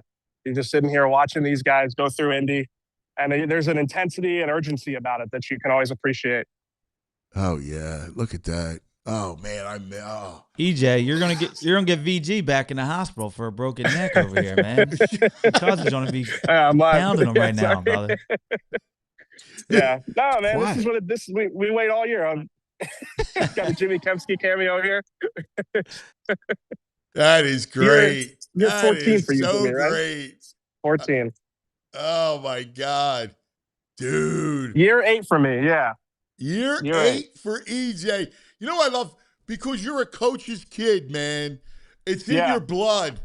Yeah, Yeah. like I do. I loved you the minute when first of all, you're a great insider for the Inquirer. We're lucky to get you. And when you talked about how much you love camp and practice, like that's a Yeah. coach's son. Absolutely. I always tell people like this is the moment I get most giddy about the job is when I get to sit at football practice at 31 years old and just still be able to be at a football practice. This is where I spent my life growing up. So yeah, this is always the moment that I enjoy the most. This is the best time of the year. I mean, what are we talking about? It really is. I love it, man. I just love practice. I love it. But my kids, Yeah. right? Like I sit sidelines practice and just like watching everything, looking at the drills, like look at it. Oh, it's the greatest. Now, is that a real? Is you got that Howie walking across here. Is that an NFL official, or who's at the official referee shirt? Yeah, they there? bring officials to practice. So yeah, these are NFL refs. They're usually local to the area, and so yeah, you get like actual officiating during team. That's not to say that Dom doesn't sometimes help these guys out. It doesn't sometimes have something to say. Dom's always the back judge. Yeah, he's the back judge in the red zone period. He's got some opinions, but yeah, they usually have real officials here to give them some guidance, which is good. You'll see John Ferrari around these guys a lot too. Oh, this is great. Look at this, dude. You're the best. This is the best. Each day we're going to have our training camp report brought to us by Rita's. And you're today 2:00? Yeah, we'll be 2:00. We're going to be the first ones live, breaking down everything that happened at practice. We got Bo here. We got Fran here. Obviously, I got my notebook. I got pages to fill. So it's going to be a packed show. We'll be live every day at 2. So yeah, it's going to be good. It's going to be really good. I can't wait to watch it. I can't wait. This is football primer. This is Bird's primer. You have to watch this every day, 2:00. Yeah. The all PHLY Eagles show. It is money. All right. If you only need Eagles news for your day, make sure you get EJ, Bo, and Franny. Yeah. Here, let me sign off with this. We got Santa Claus at practice because it's Christmas. It's Christmas. It's Christmas in Philadelphia. Yes, I love it. Yep, EJ, you're the greatest, brother. Enjoy it. All right, guys. Talk soon. See you, pal. EJ Smith. Yeah. What is it with the Philly? The Philly Santa Claus was at Motley Crue. He was in the first row of the Motley Crue show the other night. The guy's everywhere. The guy dressed like Santa Claus. Philly Santa Claus is the greatest. Well, and by the way, there's an everyday job for him. right. He's debunking all the bad stuff they were talked about. Philly and Santa Claus for years. He's doing the work out. Yes. Danny D. Trying to get the stench off it. That's right. Let me give you 2 around the league training camp updates.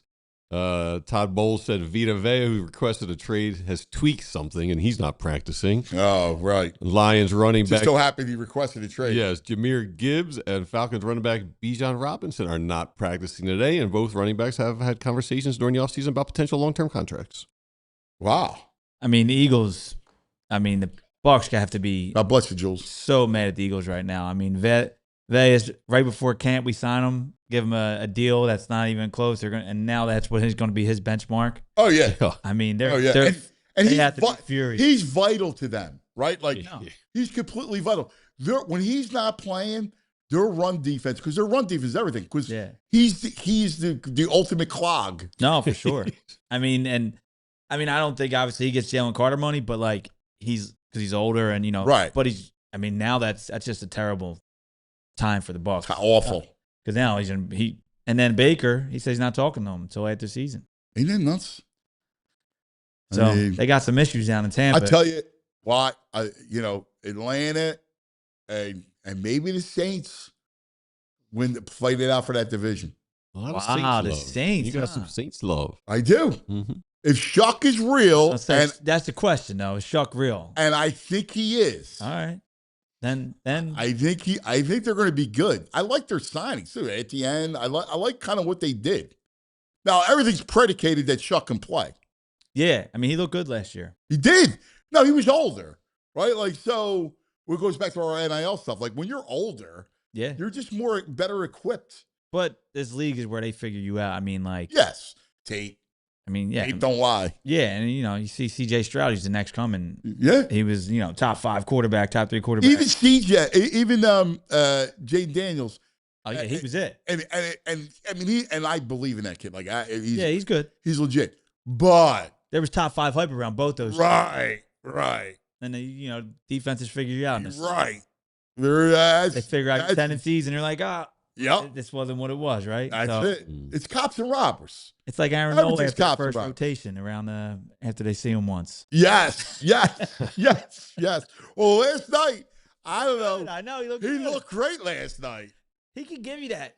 I He mean, I does. saw a stat earlier. I know we're all over the place right now, but I saw a stat this morning. It said if Sanchez, Luzardo, or Wheeler hasn't pitched, the Phillies haven't won a game since June 27th. Yes, that's a true stat. I saw that too. I mean, can you imagine that? Your other 2 starters, the other 2 games haven't been a win in over a month. Yeah. I mean, You're just chalking games up. I mean, that is if Dave Dombrowski talk about an indictment and needs to be fired, it's that. I mean, that's crazy. It's been close to a month and a half where you haven't had a win besides your big 3. Dude, he wrecked his team. He wrecked it. He had, because of the money, you got an all-star team, right? Like, Yeah. you got Wheeler, you inherited Wheeler. The Luzardo trade was his best move, right? Sure. So awesome. Harper, anybody with a checkbook does, right? The Turner, anybody with a checkbook does. And then after that, what did he do? I don't know. He's been terrible. Stayed with Bone way too long. Every deadline he's missed. He extended Nola, missed it every deadline, and has yet to make a Taiwan. Yeah, the Taiwan Walker, Castellanos. It was though. The Dodgers didn't do the Trey. They weren't interested in Trey. got okey doked with this summer with Bo Bichette. Yes. Got played like a fiddle. Yes. Yeah. No, he's been horrible. He's Daryl Morey 2.0 right now. Yes. Big name. Where's the Gansey at? Making a lot of money. Right. We Where's need the our baseball Gansey. Gansey at? Yes. Huh? Good luck finding that. Yes. Oh, you're so morose. Stink. Evil. He's a roller coaster, this guy. He said he wanted. Dude, I've been so He on wanted them them for to be years. sellers. I know, For but you were back. years. You were out, and then you came back Right. pretty hard. And Right. a couple weeks ago. I mean, because I knew they're running it back. And this is what happens. You run it back. This is what you get. This has been the 1 year where I've come in dejected. I mean, No, I but go you to, were just I go to back, like though. 30 games a year. You were just back, I'm though. going to A couple go to weeks ago. 20 Listen, games Listen, this no year. one, he's not, and I'm not. I mean, I've always No, been no, into them, no, but no. this year I'm just like, oh. Hear me out. Neither of us are questioning your fandom. You're a great Phillies fan, Yeah, agreed. but you let your emotions mess with you. This is not emotions. Listen, I'm not telling you it's good, but they're not sellers. Like, you can't tell me No, they're I'm sellers. saying I would be just to save us all. They can't beat the Brewers or the Dodgers. All right, real quick. Just remember this. You were sellers in March on the Sixers, and then Paul George got us in the playoffs and played well, and that trickled it all down. We got this lineup. If we tank, like you wanted to get a better pick back in March or April, this Sixers thing doesn't happen. Paul George's stock went up in that playoff series. Oh, the whole reason the Boston whole won, and he had a great series Actually, against them. that's a great. So you get in the mix, your guys shine, it changes the dynamic. No, it's a great. It really is a great You point. say we get into the playoffs, Harper shines, and we could trade him. No, we'll I'm just agree to a saying, you trade never somewhere. know. Why are you don't know. fixated on Harper? Why are you He's the fixated? star of the team. Why are you so I'm every just saying chance- things happen, man. You got to Listen, get there. I he's don't know. just- Underwhelming. I'm He's sorry, he's been not- underwhelming. Dude, I don't know what you expect from him. Like, again, I expect an on-base percentage near stop. 4. On base percentage, what? When you 35 get home nothing to hit because you have nobody behind. He has Alec Bohm behind him. Walks give you increase your on-base percentage. Oh, dude. Oh, my God. Like, you're You can't focused see on anything the wrong with the guy. No. You act like he's Aaron Judge out there. I mean, I'm not acting like he's Aaron Judge. But I'm not fixated that he's the problem. He's not the problem. That's why we argue, because you think he's the problem and he's not. The problem's it's Well, the let's just rest of the say- lineup below him. Let's just say and the general manager. the general manager Right field. blows. It's left field. But we got a I mean, guy right who field, it's he doesn't want to play third outfield base. again. That's crusty outfield. He's not living up to what he's supposed to be. He brought his boy Trey Turner here. He stinks. So he You're gonna is kind of a problem. For Trey Turner, you're blaming him. He was the one lobbying for it. Go back and reread the articles. I did last night. remember. He was the guy Well, lobbying for you're 3 a years. general manager for 3 a years for reason. Trey Turner, and your star says this is the guy I want. Go get him. He was the number one guy in free agency. I mean, Not to the Dodgers. They're like, have him. Good luck with that. oh God, I can't talk baseball with him. I can't. I can't.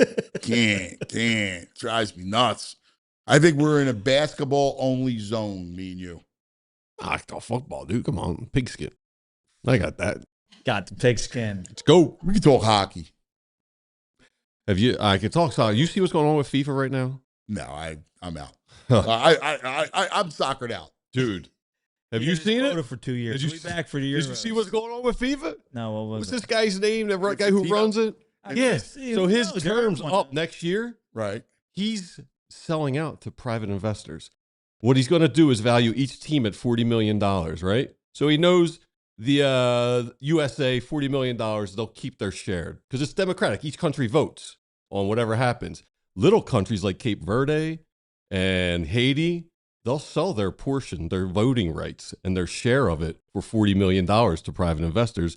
Wait. What are they buying? Voting rights? Like he's trying to make it like a corporation with like shares, and it's run by Jared Kushner's brother, Josh, some private equity firm that he runs. So they're trying to get private equity to control FIFA, and if he can get enough countries to sell their 40 million shares He gets to his private hand. equity, he stays as forever as the president of FIFA. So UEFA organizations got an emergency meeting to try and get all their countries to It's rally such a against corrupt him. organization. He is Dr. Evil, dude.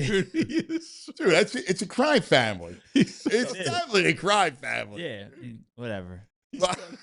He's going to have BlackRock and all these others controlling FIFA. Oh, And he's going to run it forever. Listen, it's already in youth sport. Wow, that's unbelievable, man. It's nuts. That is crazy. Yeah, I'm it's football season, man. World Cup was great. American I football. applaud it, the whole thing. Time for real football. Mm-hmm. I can't wait, man. You know? All right, let's take a quick TO. Come back. Here's what I want to cover with you. I want to get back because we got to get to nitty gritty basketball. Let's do it. All right, because you're such a hoop guy, and this whole thing is great. We got Nugs coming up. All right. right. Well, he came in talking about one. We can play the. Yeah, we'll play the Draymond Green thing. 11:05, the Brain. Ah, my boy. All right. Did he find time to fit us in today? Yes. Oh, nice. All right, the Nice. Brain 11:05. He stiffed us yesterday. Wow. No call, no show, or just Yeah, he got tied up. TV Todd man. 11:30. TV top That- today? Yes. Oh, TV Todd's going ready out for of that. town. all right. All right. I'm ecstatic. I mean, I miss Todd, so I'm excited to see him. It's all your Friday Yeah, boys. it's my boys, the Brain and Todd. Right? It was So like Friday. Let's go drinking after today. yeah. All right. Lots to get to, but first, let's talk about our friends. All right. Let's talk about the Bet Park Sportsbook online casino app today in Miami. Lizardo, the Lizard. Right now, you can live bet baseball strikeouts. What do we got? Marlins plus 143. Book it. Marlins. No, man. What's the total? It could be an under. Because they won't score. Lizardo won't give up a lot of runs. Total 7.5. And the Phillies. Yesterday was offense. 8 with Nola. Today Is 7.5. Schwarber in the lineup? No. He's not in the lineup again. Still sick. Oh, recurring stomach issue. Get some brioche. Bet Parks, he's got you covered, all right, with everything. Make your downtime fun time. Check out the Bet Parks Sportsbook online casino app. New customers get 500 bonus spins on the soccer-themed slot game. Go, go, go. Collect them. Plus up to $500 casino bonus back. First 24 hours. You got to be 21. You got to be in PA, New Jersey, Michigan, Maryland. If you have a gambling problem, please call 1-800-GAMBLER. Now let's discuss Rothman. Whether you're grinding through rec league playoffs, chasing your kids around the fields, just feeling the aftermath of a Saturday morning workout, Pain doesn't have to be part of the routine. Rothman Orthopedics keeps every type of athlete moving. Pros, college standout, young athletes, weekend warriors who make our community go. PHLY Sports trust Rothman because all of our guys, VG, me, all right, several others, have had expert care from Rothman and got us back in the game. Getting started is easy. Head to RothmanOrtho.com/PHLY. Use the fast schedule to connect with Rothman's VIP scheduling team. They'll match you with the right specialist for your specific injury so you're not wasting time guessing. And if you need quick guidance, Rothman Now gives you immediate, around-the-clock virtual access to an orthopedic expert. Perfect for, did I just tweak something? Don't push through the pain. RothmanOrtho.com/PHLY. Get back to doing what you love. All right. Now let's do hoops. And I want to start with, let's start with your nug. Because yesterday, Draymond, creepo, all right, mind your own business, creepo, Draymond Green weighs in on the Sixers, and particularly VJ Edgecombe. This is like the stupidest take. It's hard. National heads It's like sound look in the mirror, ridiculous. dude. And the fact, I'm just terrified he's going to be like the next, try to be like the next Charles Barkley. I just won't watch it. He's positioning himself. Yeah, he's That's what he trying wants to to get do. there. Yeah, He's positioning himself to be on like that basketball show and like. Oh, yeah. He's trying to do it. That's he's a clown, no, man. oh no, it should be just in there in Slack. Did you get it? I'll send it to you again. Yeah, I mean he's just talking out both sides of his mouth. I mean he needs to look in the mirror. I mean, Well, real quick, here's your lineup today. You ready? what do we got?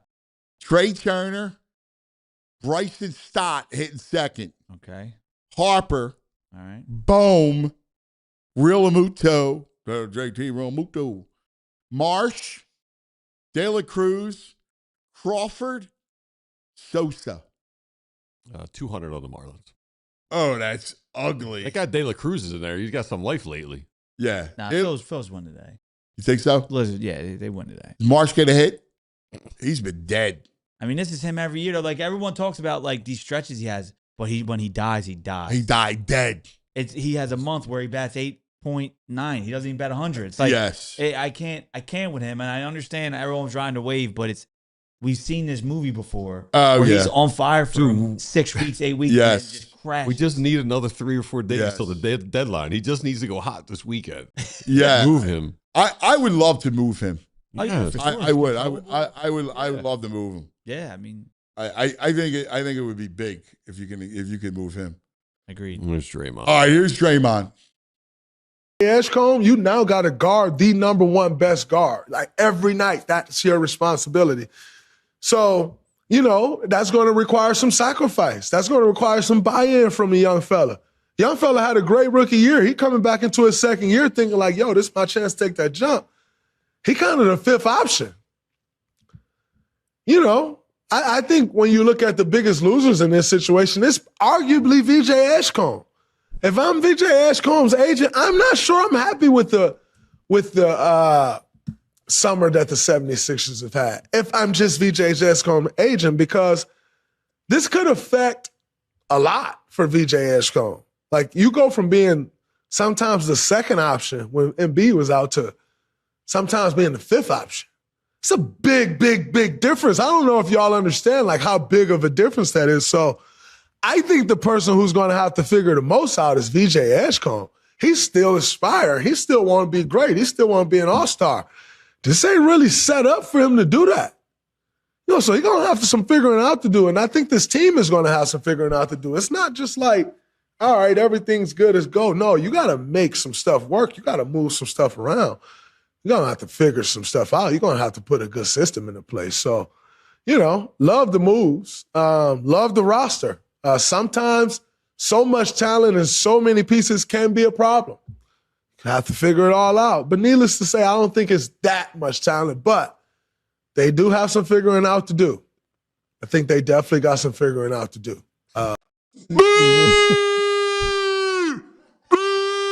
He's talking out both sides. They have so much talent as a problem, but they don't have that much talent. Paint his face. Just put him on the put the big nose put on the him. nose on him. Hasn't VJ been guarding the best So, offensive player? yeah, He's their best defender. I just looked it up. Draymond Green has made $230 million in the NBA, being the fifth option who plays defense. VJ has a considerably better offensive arsenal than him. He's going to still get paid $300 million, and now he's going to be part of a winning culture that can change everything for him. Endorsement deals. He's playing the most national televised, games you can possibly play.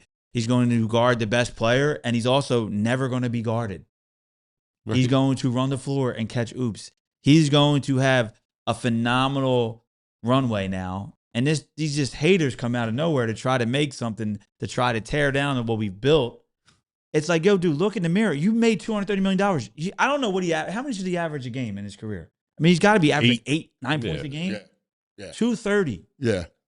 Like, shut up. And there's the thing about mentoring. And like, your second year in, you get to learn from the best of your generation. Like, right? How is like how's that going to dwarf your growth or anything? Like, it's amazing. Like he's pointing to this selfish nature that sports, a lot of athletes have become. Right? Yeah. VJ's not built like, he's not wired that way.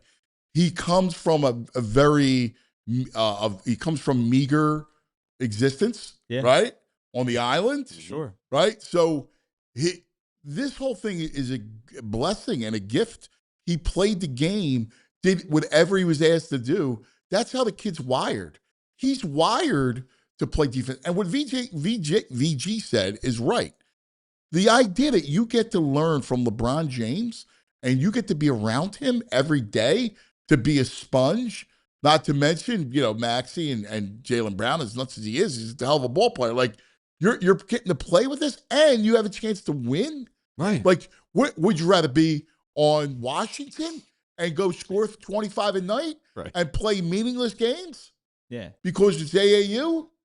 It's ridiculous. It's a ridiculous take. He grew up idolizing, watching. LeBron's been playing basketball since before he was alive. Yeah. So he's grown up his whole life watching LeBron. Like, he's going to be upset about LeBron being here. Him getting 3 points less a game. It's terrible. So and again, and your guy is supposed to have so much IQ. It's like, he's not going to be guarded now.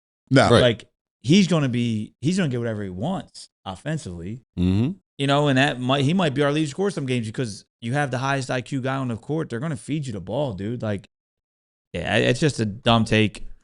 I love the team right now. My only knock is we need a backup big.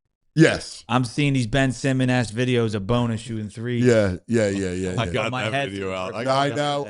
Dude, it's the one thing. His mom watching. Yeah.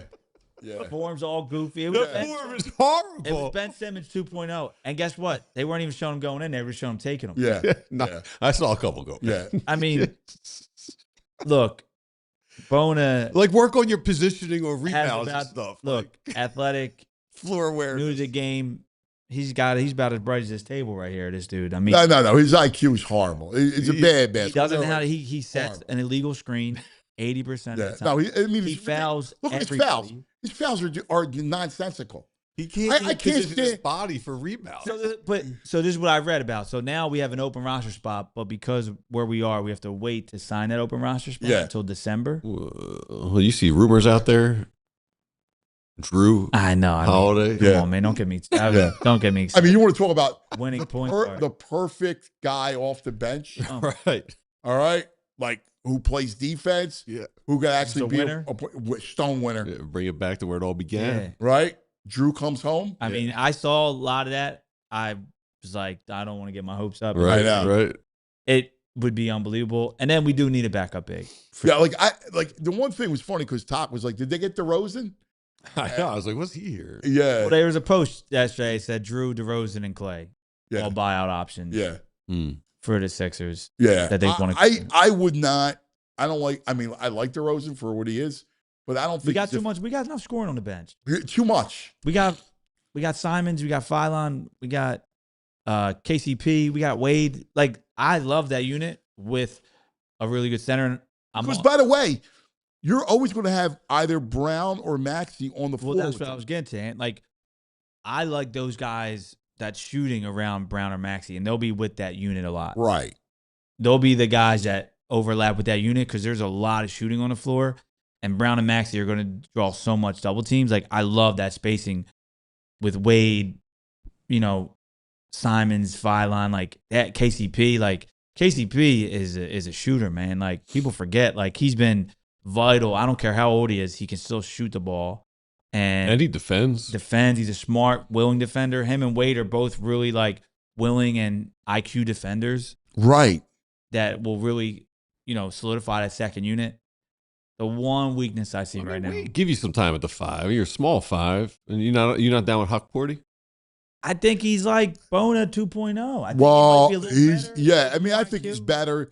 I think his IQ's better. But again, he's similar. But you got to think, like, that person's probably going to start 20, 30 games. I know. You need somebody else. You got to fill that spot. You need another backup. You need somebody else. You need somebody else. And you really need a shot blocker. Like, you don't have a shot blocker. And you're going to have to pay to unload some of these spots. Like, no one's going to want to help us right now. So, like, get rid of these guys. Like you saw yesterday with Broom. We're got to send a pick with someone to take for these people to take them, which is whatever. I mean, this is our window. Your boy, did you pour one out for Janai? It's tough yesterday. Yeah, seeing Unk go. Yeah, talk about Unk. I mean, talk about a game that doesn't translate to the NBA. Guy can't jump over a newspaper. Nah. Great college player. Loved him. Like, that was. You know why? He was a star in 1978. Oh, yeah. Oh, yeah. Yeah, he was even in 80. I mean, he's tough. He could do. He can't. I got a probably higher vert than Janai Broom. Yeah. So it's like, what are we doing? Just can't shoot a consistent three at all. Nah. But you know how much I love this team right now? Like, how much I hated watching them play last year? Oubre, Grimes. Like, there was. This is talk about being good on bad teams. They're the definition of it. Exactly. It's exactly right. That's why. How many times did I go over and on and on and on about those guys?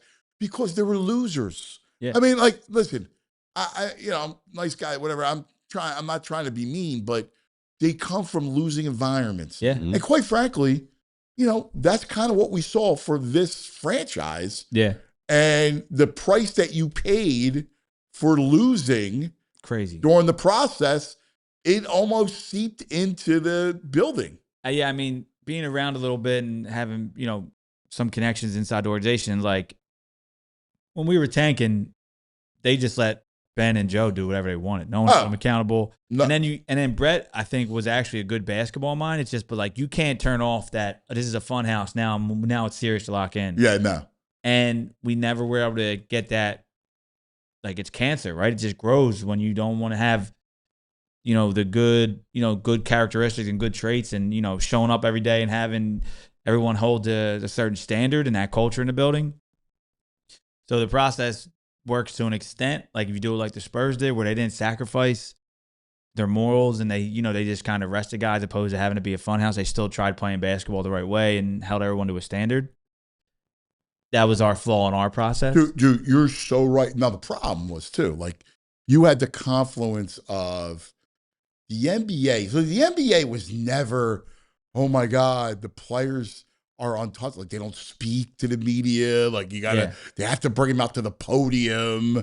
Like, I'm covering the Bulls, all right? The Bulls. I'm a young reporter. I'm walking into at Chicago Stadium. Gate 3.5, I'm walking right in, right? Go right to the locker room, and there is Mike, Scotty, Horace Grant, right? And you walk up. Dude, you know how many times I was at Jordan's locker? Yeah, it's unbelievable. Like, yo, Mike. Like, and then you come over and BS. Yeah. Like, I used to have like a bunch of earrings, right? Like, I'd walk in, he'd get a kick out of me, right? Like, Jules, can we find a picture of that, please, Jules? I would love a photo of that. Like if we could track that down. He was like, and we said, frame. We joke around, like, whatever. And, like, he was like, like the rest of these dudes, like, because, they were, like, I was young and they were older guys, very, back and then. And, like, you could go and you talk to them all the time. Yeah. Like, you can't do that now. No, so during that period that you're talking about, it shifted. So Joel Embiid, you got him after a game, but even that was different. Yeah. And then the ownership was more like buddy. Like, they kind of to kind of like party with, Yeah, with, Michael Rubin was like yes. best friends with all these guys, and that don't work. That don't work either, right? No. I mean, No, it works now for him, but Yeah. not when it's the organization. You can't fraternize because now Embiid looks at the coach, goes, "You got no power." yeah, no, for sure. I just go right upstairs. I had it as a no. Jaylen Brown and LeBron James Yeah, I saw this. both shared the same Instagram story yesterday, Love it. Yeah, and Ant should I be think fired it's up. a message Ant's to gonna be fired to up. Joel Embiid. Ant's gonna be fired up. Let him read this, BG. Read this. I might have to read it for him. But yeah, I think both of them on the same day put up the same LeBron meme. and Jaylen Brown. On Instagram, they shared a story, like someone, like a yeah. quote. It's definitely a coordinated effort. Wow. And it's LeBron's already. there it is. Someone pushing you to be better is not an attack. It's an act of love. Wow. That's fabulous. Right? Oh, that's awesome. Yeah. Yeah. Yeah. You know who they're talking to. It's an act of, I love it. Let's go. Yes. Like they're already working them. Yes. Like, yo, dude, Yes.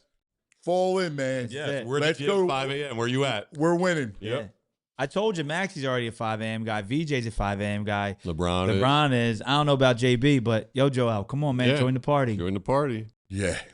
Join He's the an party. 11 a.m. guy. Well, then he missed the shooter out. He's at noon. They're not letting me play. Like, Oh, from this year.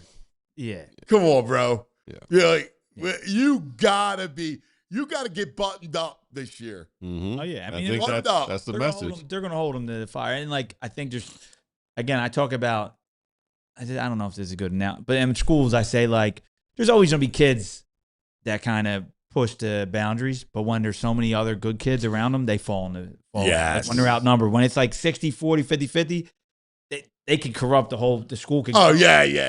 At places I've been at these private schools, I'm like, the prep and Penn Charter, there's going to be some, kids that want to act up, but they're so outnumbered, they fall into place. Yes. Mhm. Yes. Yeah. And it happens. I Yes. see it. I see Yes. it in schools, and I think Yes. this could happen with this Sixers team. That's such a great analogy. That is a great analogy. And it's so true. And they all crave it, right? Like, Yeah, there's going to be kids that want to act up, but if Yeah. everyone's doing their homework, they're like, I got to do Right. my homework. They Right. don't want to be the oddball out, Right, right? So right. they're going to fall in.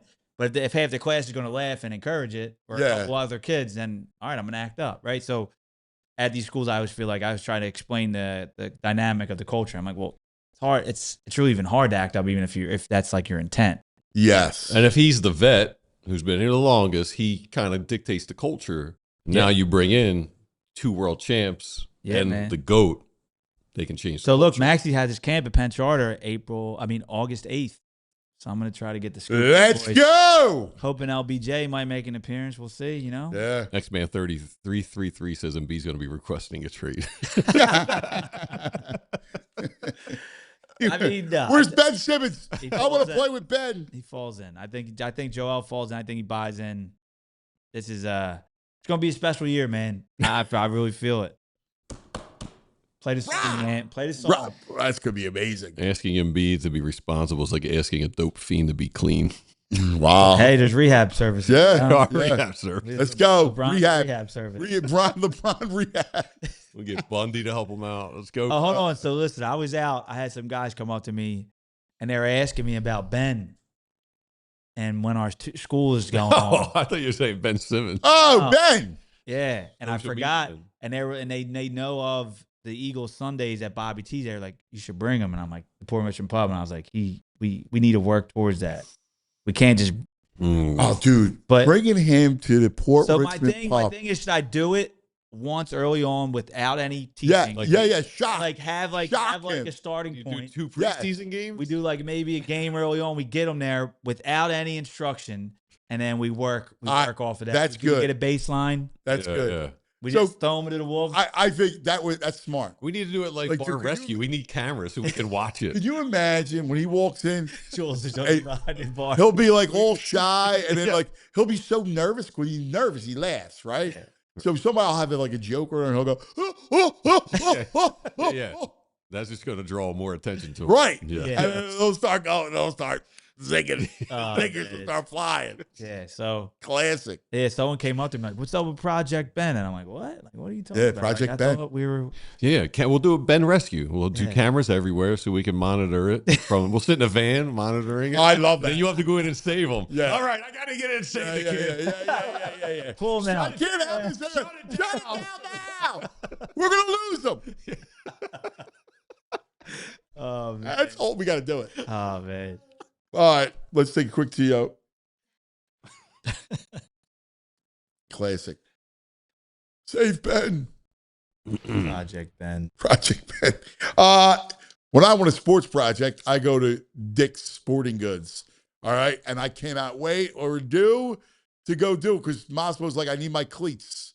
He's got to get his new cleats for the upcoming football season. I got to get them all stuff. I love it. I love going there, checking everything out. All the new stuff that's in, right? All the new designs. It's amazing. When I look at the cleats, and we used to have black cleats. Like it was Penn State cleats, like the old Penn State cleats. You had black or white, and mostly black, right? And that was it. Now gold and pink and all kinds of crazy colors and schemes and everything. And they're awesome. It looks great. They have everything. So whatever fall sport that you're playing or your kid's playing, you go to Dick's, right? Fall baseball, fall softball, football, obviously, soccer, all your running stuff. Anything you need is at Dick's Sporting Goods. And if you're looking to rep the squads, no better place than go to Dick's Sporting Goods for all the great fan gear, right? Like, so, we're looking, hoops and football and everything else. They got everything. So check out Dicks.com. You can shop online anytime or your local Dick's Sporting Goods, the house of sports, Dick's Sporting Goods. Let's talk about Ace Hardware Home Services. They're so important this time of year. Heat and humidity sneaking in. The AC might not be cranking like it should. And temperatures are changing. It's getting warmer, so don't worry. If you got issues, Ace Hardware Home Services, they got you covered. From AC repairs to water heaters, plumbing, electrical, they're trusted pros that bring the same helpful service from the Ace stores right to your home, right to your front door, from Philly to the Jersey Shore. And it's important. They got the right people. They bring the right tools, the right know-how. They got everything you need. So whether it's a quick fix or a big summer project, they've got all the tools. They've got the know-how. Then the people to get the job done right. You see their trucks all around town. All your neighbors are using them. Ace Hardware Home Services, they're bringing the helpful to your home. It's that helpful you love from the store right to your home. So visit acehardwarehomeservices.com today to get started on your next home repair project. All right, we are back. Project Ben, I can't get enough of that. Oh, Shane Riley in the chat said he ran into you at Keenan's Saturday. I did see Shane. Oh, yeah? Little Keenan's action? He's another guy. If he wants to come out, he heard about the tournament. The tournament. He had to work. He said he's going to make sure he gets there next year. Oh yeah, we need another. Maybe we got to do a bye week. We should do. I don't know. We're gonna need to do another Port Richmond pub event. Man, maybe a college football day. Yeah, I mean, look, they're in. Ownership's great over there. They'll back whatever we want. So, when's your college trip? October, I think 12th. It's Ole Miss at Vandy. Wow, Ole Miss Vandy. Ole Miss at Vandy. By accident, we've now seen Ole Miss 5 times. We went once. Really? Well, we went once. We've seen them play 3 other times. We saw them play Georgia. We saw them play. I'm trying to think of the games. But this will be our 5th time seeing them. That's a team you should root for. Oh, we saw them play last year in Oklahoma. Oh, did you really? Yeah, we see. There's something about the Rebs. I like if I was to get a hoodie, Jerry. I love the college hoodies. I actually want to just go and get a bunch of different. So I have so many of them. They just sit in my closet. I don't. Again, I'm a big brand guy for my school, so I'm always rock. I feel like I'd be a billboard. Yeah. But I have a closet full because whenever we go to the bookstore. When we get there, we buy gear. That's the best. So do you feel yourself becoming an Ole Miss fan? I mean, I guess I root for them Hmm. but now we're Vander. We're Commodores this year. So we just lock in on whoever we're with. Vandy had that quarterback last year, right? The guy who got cut before training camp? But yes. yeah, what's his I name? forget his name. He was a Heisman finalist. Right. It's gonna drive me nuts. I think he's actually tough. I like him.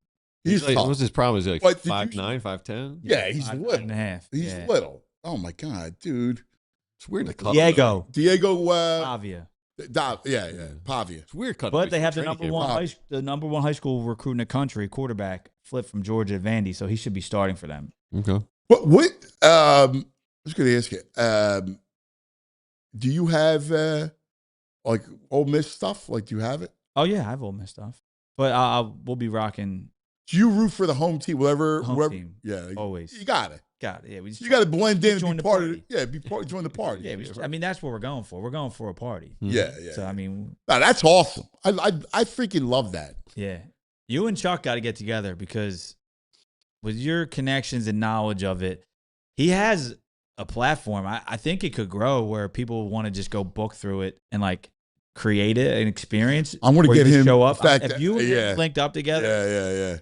I think there's a possible business venture there where you just set it up because like he's so good at setting up, and now he has so much knowledge of the country from all the different spots we've gone to like where to go, who to see, where you should stay, like that knowledge, and people just paying and showing up and not have to worry about it is You something know what I that- love? I love that your crew is such a college football crew, right? So my crew was a big college football, right? And there's a lot. Why isn't it more popular? Because I don't know if it's just our circles that we run in, but like there's a lot of guys like us love college football. I think in Philly though, it's Well, not VG. in our area though. I think it's because we don't have a team. I know, but like But I think that's what hurts in our area. Like our groups, there's certain groups that are all in on it that just love it. They just love you the sport. never got into it like at all. I would get into Michigan back in the day. That was about it, though. Well, your crew, like you Nah, I had no sports crew that got into that. I hung around a lot of music and stoner dudes. Oh yeah, College that's football not didn't college play in football. that. No. They go to the tombs for sleep. All right. Hey, Danny Briere just helping out centers everywhere. Elliot Freeman reporting Celebrini just signed 5 years, $18.8 million. He is I now saw the it, highest yeah. paid player. in hockey. I mean, Yeah, I he's saw elite. that. I missed the talk segment. I was in a meeting. What's he saying? Are we done yet? We making some moves or what's going on? He's the best, man. You got any instinct that we're going to make a move? We need to see still. Yeah, I know they're trying, but I don't think. The market dried up. Yeah, they're trying. They're going to try, but I thought they'd throw another offer sheet to somebody. I thought they would be in the mix. I'm glad that they didn't like panic and pivot somewhere. dude, just like I don't take your think, time. If like, something I don't right. think he's. If you're talking about Fantilli, Yeah. I don't think Jonesy likes him. Okay. Well, then it makes sense. I thought they were going to throw him a big offer. Yeah, I don't think I think you like him, but I don't think they want to overpay for him. Although Columbus, I just read a thing that the Jackets are looking to make trade. Like there's going to be some big trades involving them, All right. and they got some pieces that I like. So I don't know. See how that goes. Love Phillies coming up. The Brain will join us. We'll go over some football futures. We'll talk sports with the Brain, and then TV Todd, Danny D, Todd, our peeps. Love it. guys. All right, stay tuned. Don't go anywhere. Love Philly starts now. That's all right, Jules.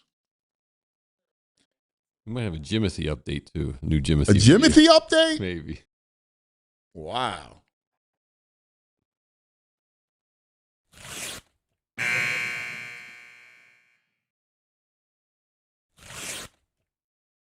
Philadelphia doesn't pretend. Philadelphia is. It's not just the title of Philly, it's a feeling. It's a heartbeat. A city that never asked for permission to be itself. That's us, right? That's our personality. Philadelphia doesn't pretend. Philadelphia is. And now in 2026, the world comes back to Philadelphia. Not just to remember, but to celebrate. The show isn't just about what's happening. It's about who we are while it's happening. Because Philadelphia isn't a backdrop. It's a character. It's the voice that tells it like it is. The guy at the end of the bar who doesn't sugarcoat a thing. It's the family that's been on the same block for generations. It's the artist, the athlete, the builder, the believer. It's the lifer, the dreamers, the grinders. It's all of us. And that's what Love Philly's about. We're going to sit with people that make this place go.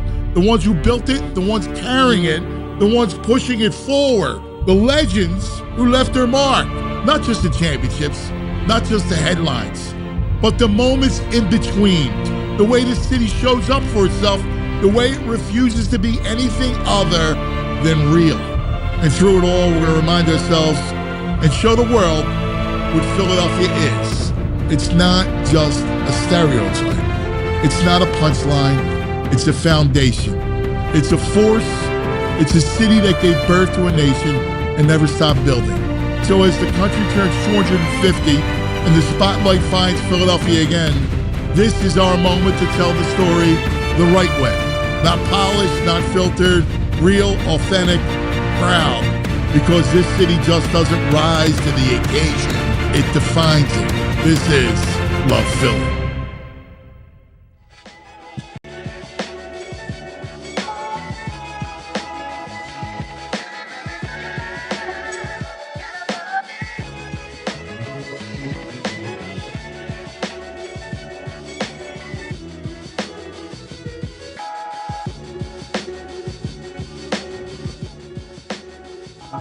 Love Philly Hour brought to us by Wawa. That's right.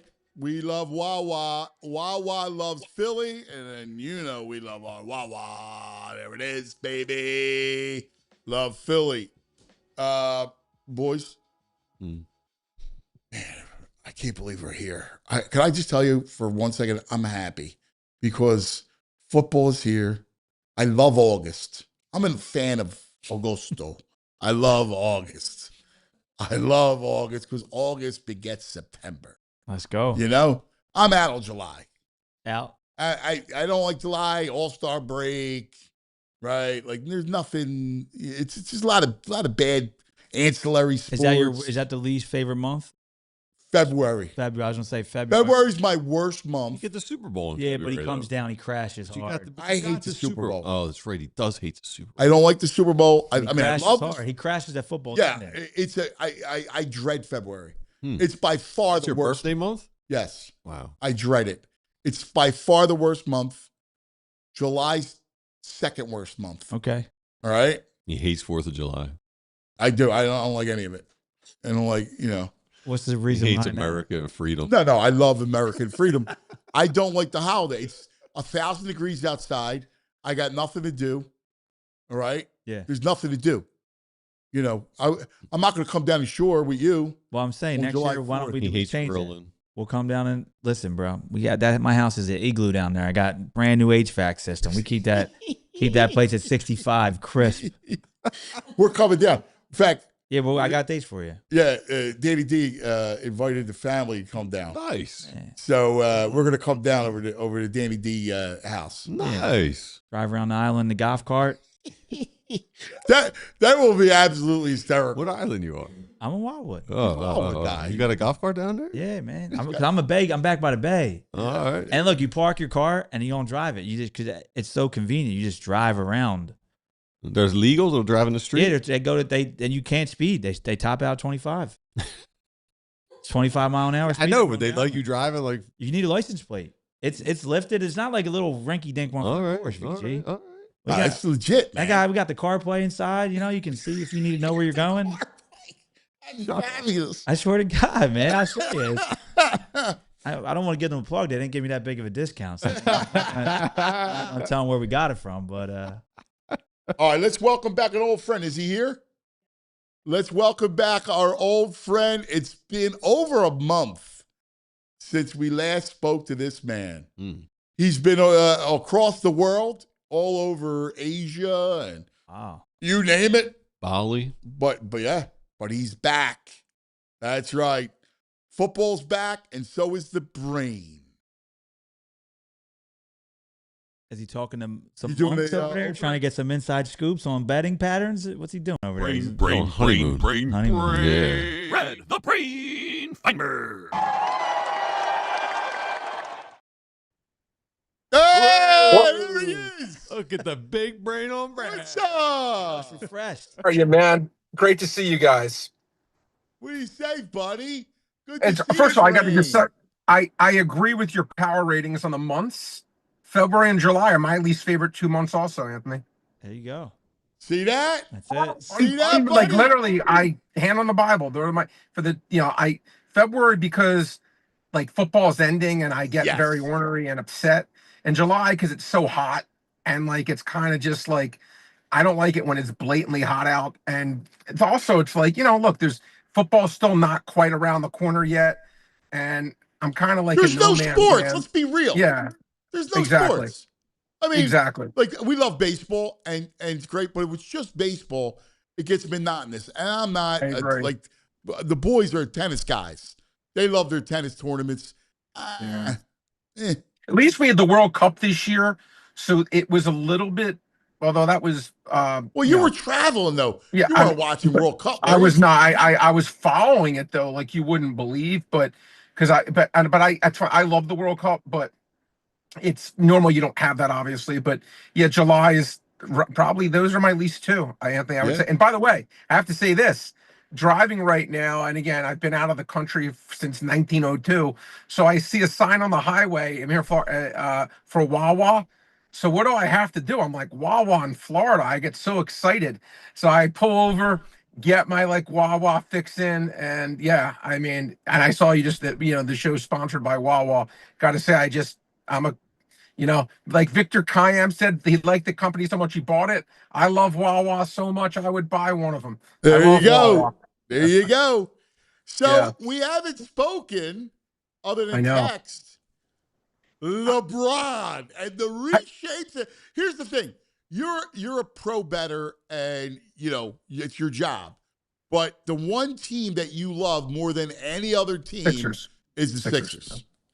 And in this one off season, they've reshaped everything. I got to tell you something, Anthony. And again, tell me if you think this is hyperbole, guys. All three. I want you to tell me your truth here. This reminds me, if you may call me like I'll be called a total dumb butt, but you have like a family member who was like on life support, like, yeah, should we pull the plug? He's terminal cancer. There's nothing we can do. It's done. Do you want to pull the plug? Give me 1 day to think about it, what I want to do. And the next day the doctor goes, they've made a miraculous recovery. They're going to be fine. Like when I say I was out on the Sixers, I was out like, I can't even tell you how out I was. More out than out can be. Anthony, I texted you when they signed Dean Wade, and I'm like, oh my God, Dean Wade, this is Gansey's big, wonderful hire. This is what he's thinking, Dean freaking Wade. I'm like, I can't take it. I'm done. I don't even want to look at it.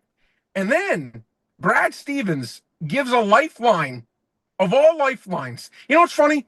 Jaylen Brown went from maybe you want to call it he was overrated to the most underrated player I've ever seen in my life. I've never seen a guy who was second team All-NBA treated like he's the worst player in the league. I can't understand it. All the analytics guys, it's ridiculous. They act like, well, they have a losing record when I can't take it. It's ridiculous. Like he don't score at will. Like he doesn't. He plays every game. Oh my God, I don't even understand that narrative. Makes too many 2-pointers. Yeah. The guy averaged 28, 7, and 5. 28, 7, and 5. This is what I say about analytics. Analytics, again, it's like it can be a good tool for sure. But when you let it control your life and just tell lies, that's how things like this. I mean, Jaylen Brown's a great player. He's NBA Finals MVP. I mean, this was one of the most shocking turn of events I can ever recall in my lifetime. Ever. How they were able to get a guy like this. First of all, Paul George dumping that contract, that was going to cost you.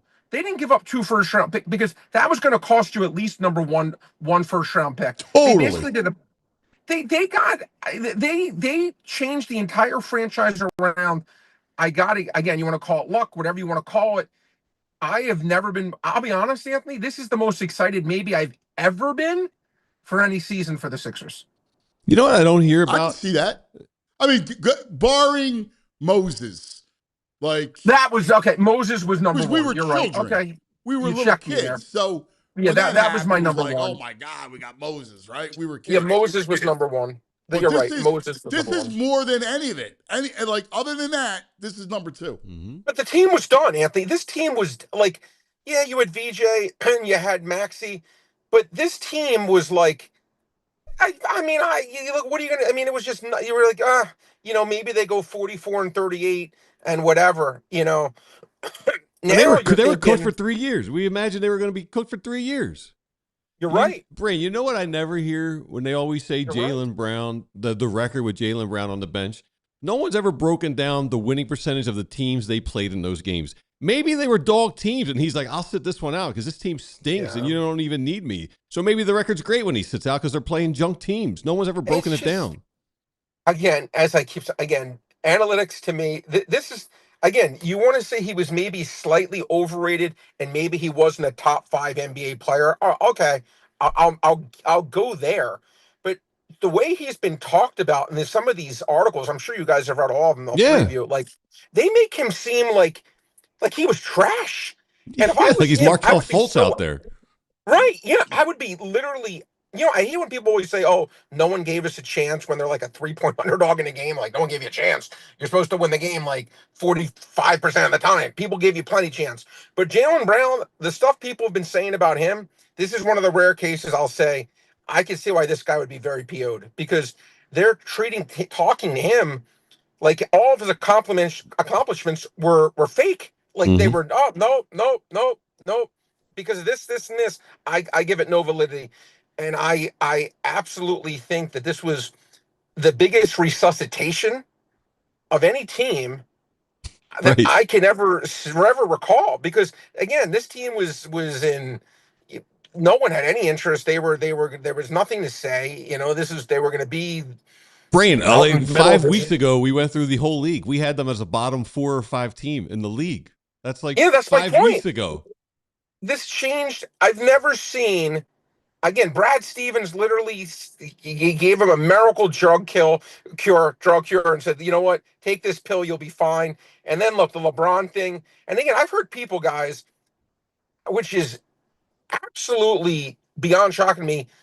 Oh, well, LeBron, there's only one ball. How's he going to fit? I'm like, how's he going to fit? This guy is the greatest winner, one of the greatest winners in the history of sports. He's been to 11 NBA finals. The guy's basketball IQ is arguably the greatest of anyone.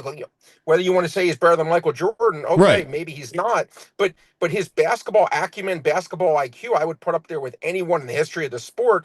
I think he's one of the easiest players of all time to play with. Especially at this point in his career, he's a great facilitator at this point in his career. Exactly. I think he could lead the league in assists. Like I find it mind-boggling that there's people out there that'll be like, oh, there's only one ball. This team's gonna fall on their face. I'm like, all right, look, I'll tell you what, I'm doubling down, I'm tripling down, I'm quadrupling down.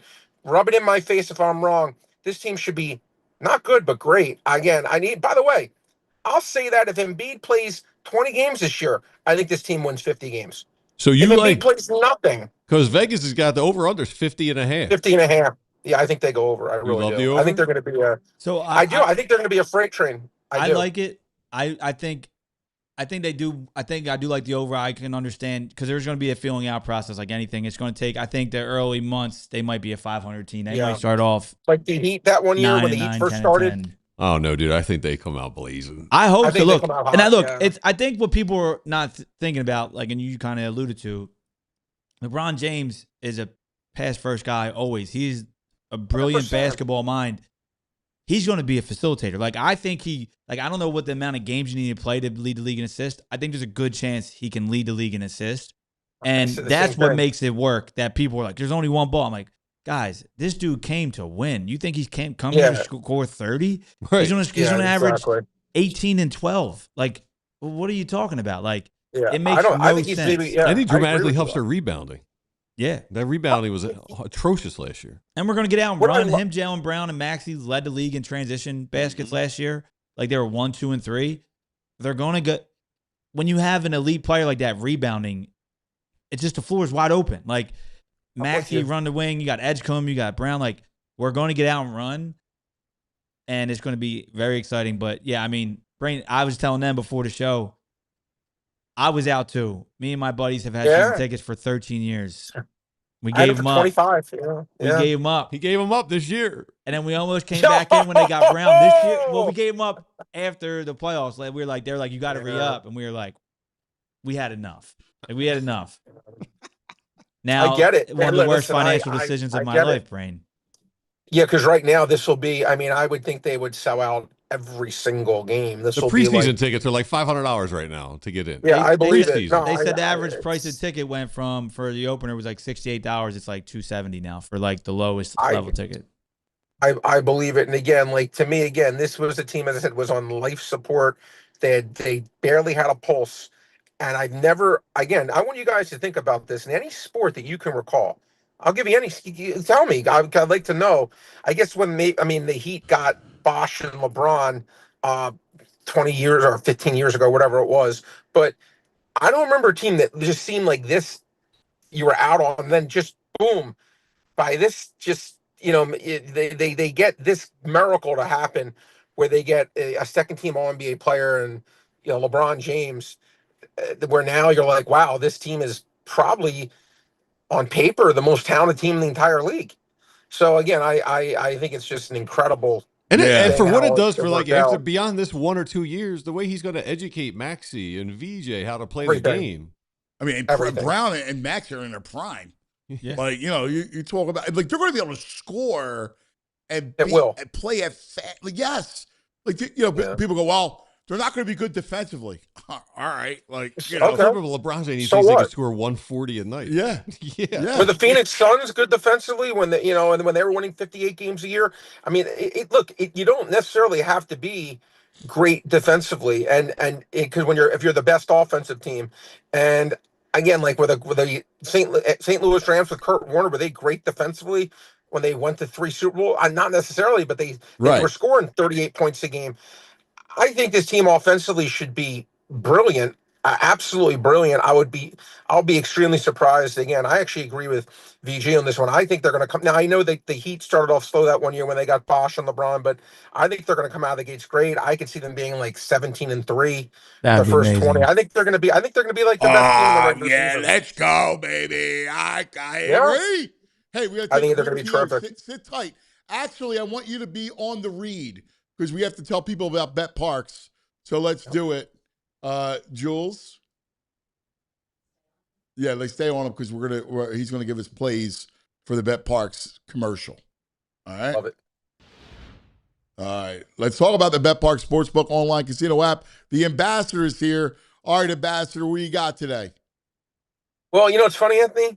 Trevor Rogers of the Baltimore Orioles, his last 9 starts have been great. He's pitched 56 innings, only allowed 11 runs. Going against the great Tariq Skubal, I love this bet. Took off the rubber band on this one. I bet under 4.5 runs in the 5-inning line. This will be 1-1 after 5, let's call it. There's not going to be 5 runs scored. I feel very confident Skubal is going to give his typical 0 or 1. And Rogers has been utterly dominant. He led the league in ERA last year, by the way, Rogers. Yeah. Got off to a slow start. I really like under 4.5 runs. I think this is a really, really strong bet. One of my, it's my biggest bet of the day, and I think it's a stone cold winner. All right, there you go. Under You Detroit. heard it from the brain. The Bet Park Sportsbook app. Check it out. All right, new customers get $500 casino bonus back and 500 spins on the new soccer game. Go, go, go. Collect them. BetParks.com is the details. Going to be 21 in PA, New Jersey, Michigan, Maryland. Gambling problem, call 1-800-GAMBLER. All right. Now we're talking Wawa, right? Xfinity, I'm sorry. Oh, it's the first one. The 5-year price guarantee. I love my Xfinity 5-year price guarantee. All right, because so much changes in 5 years. Your Wi-Fi doesn't. And this is the best of the Wi-Fi, right? We're talking Wi-Fi that finds and fixes problems before you even notice them. Super intelligent Wi-Fi with a 6th sense. It lets you stream the game even when your whole family's online playing video games. All right? All your devices work in perfect harmony for 5 whole years. The best part, no annual contracts, no hidden fees. Xfinity's best equipment included. Take it from me, man. So much changes in 5 years.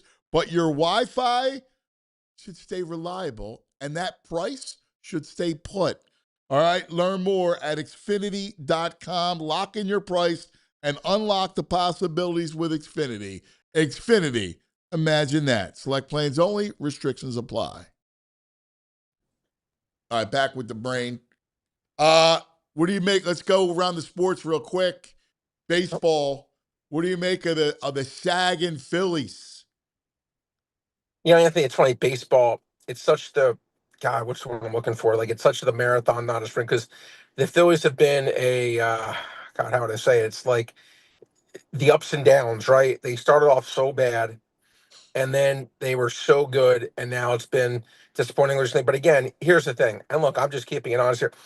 I like the Phillies. I think the Phillies certainly have a really good team, and I think they're going to be a really tough team in the postseason. But look, here's the thing: they're not going to get one of those top two seeds, unfortunately. And unfortunately, the way baseball is, that best of three series. Look, you just saw that they played the freaking Marlins. They just lose Yeah. 2-0. You don't want in baseball is so luck driven, and then you have to use your best three pitchers those first three games. So unfortunately, I do think it's going to be a major strike for them that they're not going to be Milwaukee or the Dodgers or potentially the Braves and get that bye in the first round. But I'll say this: the Phillies, to me, when they look, did you see the stat, Anthony? I think it was when they pitched Luzardo, Yeah. Wheeler, and Sanchez, they're winning 75% of their games. 75% of their games. So they just never win when Painter pitched or Nola pitches. Now, Nola pitched well yesterday. You can't fault him for that. But they don't win when those two guys pitch, and they win every other game when the big three pitches. Fortunately, in the postseason, you're going to get mostly the big three. I still think the Phillies are going to be an incredibly, incredibly tough out in the postseason. And I think There you could you argue they're as go. good as any You team. feel better? No. I don't know. Why not? He's been on vacation for the last month. He hasn't been watching them every No, day. but but VG, it's just again, it's baseball. That's just the way inherently baseball is. The best team can lose to the worst team all the time. You got to make the playoffs, and then look, you have to get your luck in the like. Listen, last year's Do you know what playoffs. their record is against teams currently in the playoff position? I don't care. 13-28, I think. I don't care. But because I would say this. Well, what's the record when Nola and Painter pitch in those games? Probably 0-12. Oh, they haven't won one of those games in forever. Right. Okay. So I'm just saying again, and I'm trying to be fair here. When the postseason starts, listen, last year's Dodgers series should have been a great example of what I always talk about. Like the Phillies should have won that series 3 of the 4 games. Instead, they lost 3 of the 4. And because again, just the breaks just didn't go their way at the right time. You have to in the postseason, it has to go your way on the big moments. But they should have beaten the Dodgers. They actually, in my opinion, outplayed them in that series, and they just They can't score 2 unfortunately runs. That's what they can't do. They've scored 1 or 0 runs 25% of their games this year. They definitely can use a bat. I'm not going to fight you on that. I don't really, again, Anthony brought up the name Taylor Ward last month before I was with you, Sure. last time I was, and that makes sense. Again, he's not a superstar, but the problem is there's really no superstar they're going to get, right? Unfortunately, you're just going to have to hope, again, in my opinion, and I don't think this is a crazy comment, guys. Trey Turner, I'm just certain guys I think are washed, and like Aaron Nola, I think is washed. Trey Turner, I don't think he's washed. I don't think that. I know his stats look horrible. I get it, but I don't think he's washed at all. And I think it's certainly possible when the postseason starts that he's an all-star level player, which they haven't gotten from him all season. And look, What would make Schwarber. you think that's going to happen? What would make me think that's going to happen Yeah. is it he's not necessarily old, okay, and he's had 8 or 9 years of spectacular production before this 63% of a season that has been extremely disappointing. And I would say it would be like, like if Steph Curry were to start shooting 75% from the line, I would just hope that, like, all right, the guy's a 90%er. I would hope that eventually the math comes way where he starts playing better. Now, baseball has things all the time where good players have bad years and bad players have good years. I get it. That's what differentiates baseball from any other sport to me. But I still, and maybe I'm just being stubborn, I admit it, but I just don't think Turner's necessarily washed. The metrics that I've at least seen that he's been a little unlucky in some of the outs he's had. versus in the years past his batting average, with balls in play, things such as that. I think that would just be a huge thing, that in its own self, guys. And again, obviously Schwarber and Harper are terrific. They could use another bat. I'm not fighting you on it, but again, I mean, they need what you more than have. just one bat. You don't think? One Taylor Ward's not going to change much. It's not good. But here's the thing, VG, and you just said it. These games in the playoffs, let's just be fair and let's be honest. And make notes on this right now. When they're playing whoever it is, Dodgers or the Braves, in the playoffs, or the Brewers, these games are probably going to be 3-2, 2-1. So if someone like a Taylor Ward can get on base and then steal second, and then he manufactures a run because he's a good on base percentage guy, or he hits a home run. If you even get a quarter of a run extra production in a trade like that, that quarter of a run could be the difference between winning a 7-game series and losing a 7-game series, or winning a 5-game series and losing a 5-game series very easily. Again, last year's Dodgers Phillies series, again, if that was played 100 times the way those games went, the Phillies would have won that series, I'll say 70% of the time, and they just got the bad roulette spin where they got one of the 30%. The Dodgers came out and said that's why they were so aggressive in free agency this year. Yeah. Was that they thought they should have lost that series to the Phillies last year. They weren't. They didn't feel like they were the by far the best team. They went out and made moves this offseason because they thought the Phillies should have beat them last year. I'll never forget this as long as I live. I was in Nashville, Tennessee, visiting my kid, and I watched Game 7 of the Toronto Dodgers series. And usually when a team wins, you get like, "Oh my God, we were the best. We were this, that." I think the guy's name is Mark Walter. I think, are they the owner of the team? First, they go, "What do you think?" He goes, "Let me just say," he goes, "Our luck in this postseason was so ridiculous. I don't even have words for it." And again, usually you don't have someone being candid and honest like that. But yeah, I mean, the Dodgers were exceptionally lucky. But I'll say this: to get lucky, you have to put yourself in position to get lucky. For sure. Right? And that's a skill. And to me, the Phillies, if they get in the postseason, which they should, will put themselves in position to get lucky. Look, as long as they have Wheeler, Luzardo, and Sanchez, those three guys, and I don't think this is a crazy comment, they could sweep the board every game those guys pitch in the postseason. They're good enough to do it. They've shown they can. They got to score runs to do that. I understand that. But you know what they do have? They have a guy in Schwarber. And here's it. You just brought up the difference between the two franchises. The Dodgers won the World Series, thought they got lucky with the Phillies, were very aggressive in free agency. The Phillies lost to the Dodgers and told themselves, we were right there with them. We're cool, pretty much running it back. We're going to throw Crawford in the outfield, and we'll run it back with what we got because we were right there. Now the distance is even greater between them and the Dodgers. VG, let me ask you a question. How many teams do what the Dodgers do? I'll be quiet and listen to you talk. Well, it doesn't matter. They're in the National League with the Phillies. So if you're going to compete with them, you got to try and do something. You can't run it back. Well, again, but here's the thing, and I'll say this thing, and I hear you, and I respect what you're saying, but baseball is the one sport. It is now, again, in football and in basketball, and less percent hockey, but the better team's almost always going to win. In baseball, you can be the inferior team and win all day long, because that's just the nature of the sport. The worst teams in baseball, guys, win 40% of their games. The worst teams in the NBA win 15% of their games. It's a massive difference. The worst teams in the NFL win 10% of their games. So baseball, it just takes, it doesn't take much for that inferior team in the Phillies, which on paper, yeah, I'll give it to you, they're not as good as the Dodgers. But it's not going to take, in my opinion, VG, anything crazy for them to beat the Dodgers. I'm not saying that they're the favorite. I'm not going to be disingenuous and say that, but I absolutely think they can. And I think, again, do they have holes? Yes. But every other team to me has holes. And by the way, the Dodgers are not some unbeatable team, in my opinion. They signed guys. They signed Kyle Tucker to making $70 million a year. Kyle Tucker's having a Trey Turner season.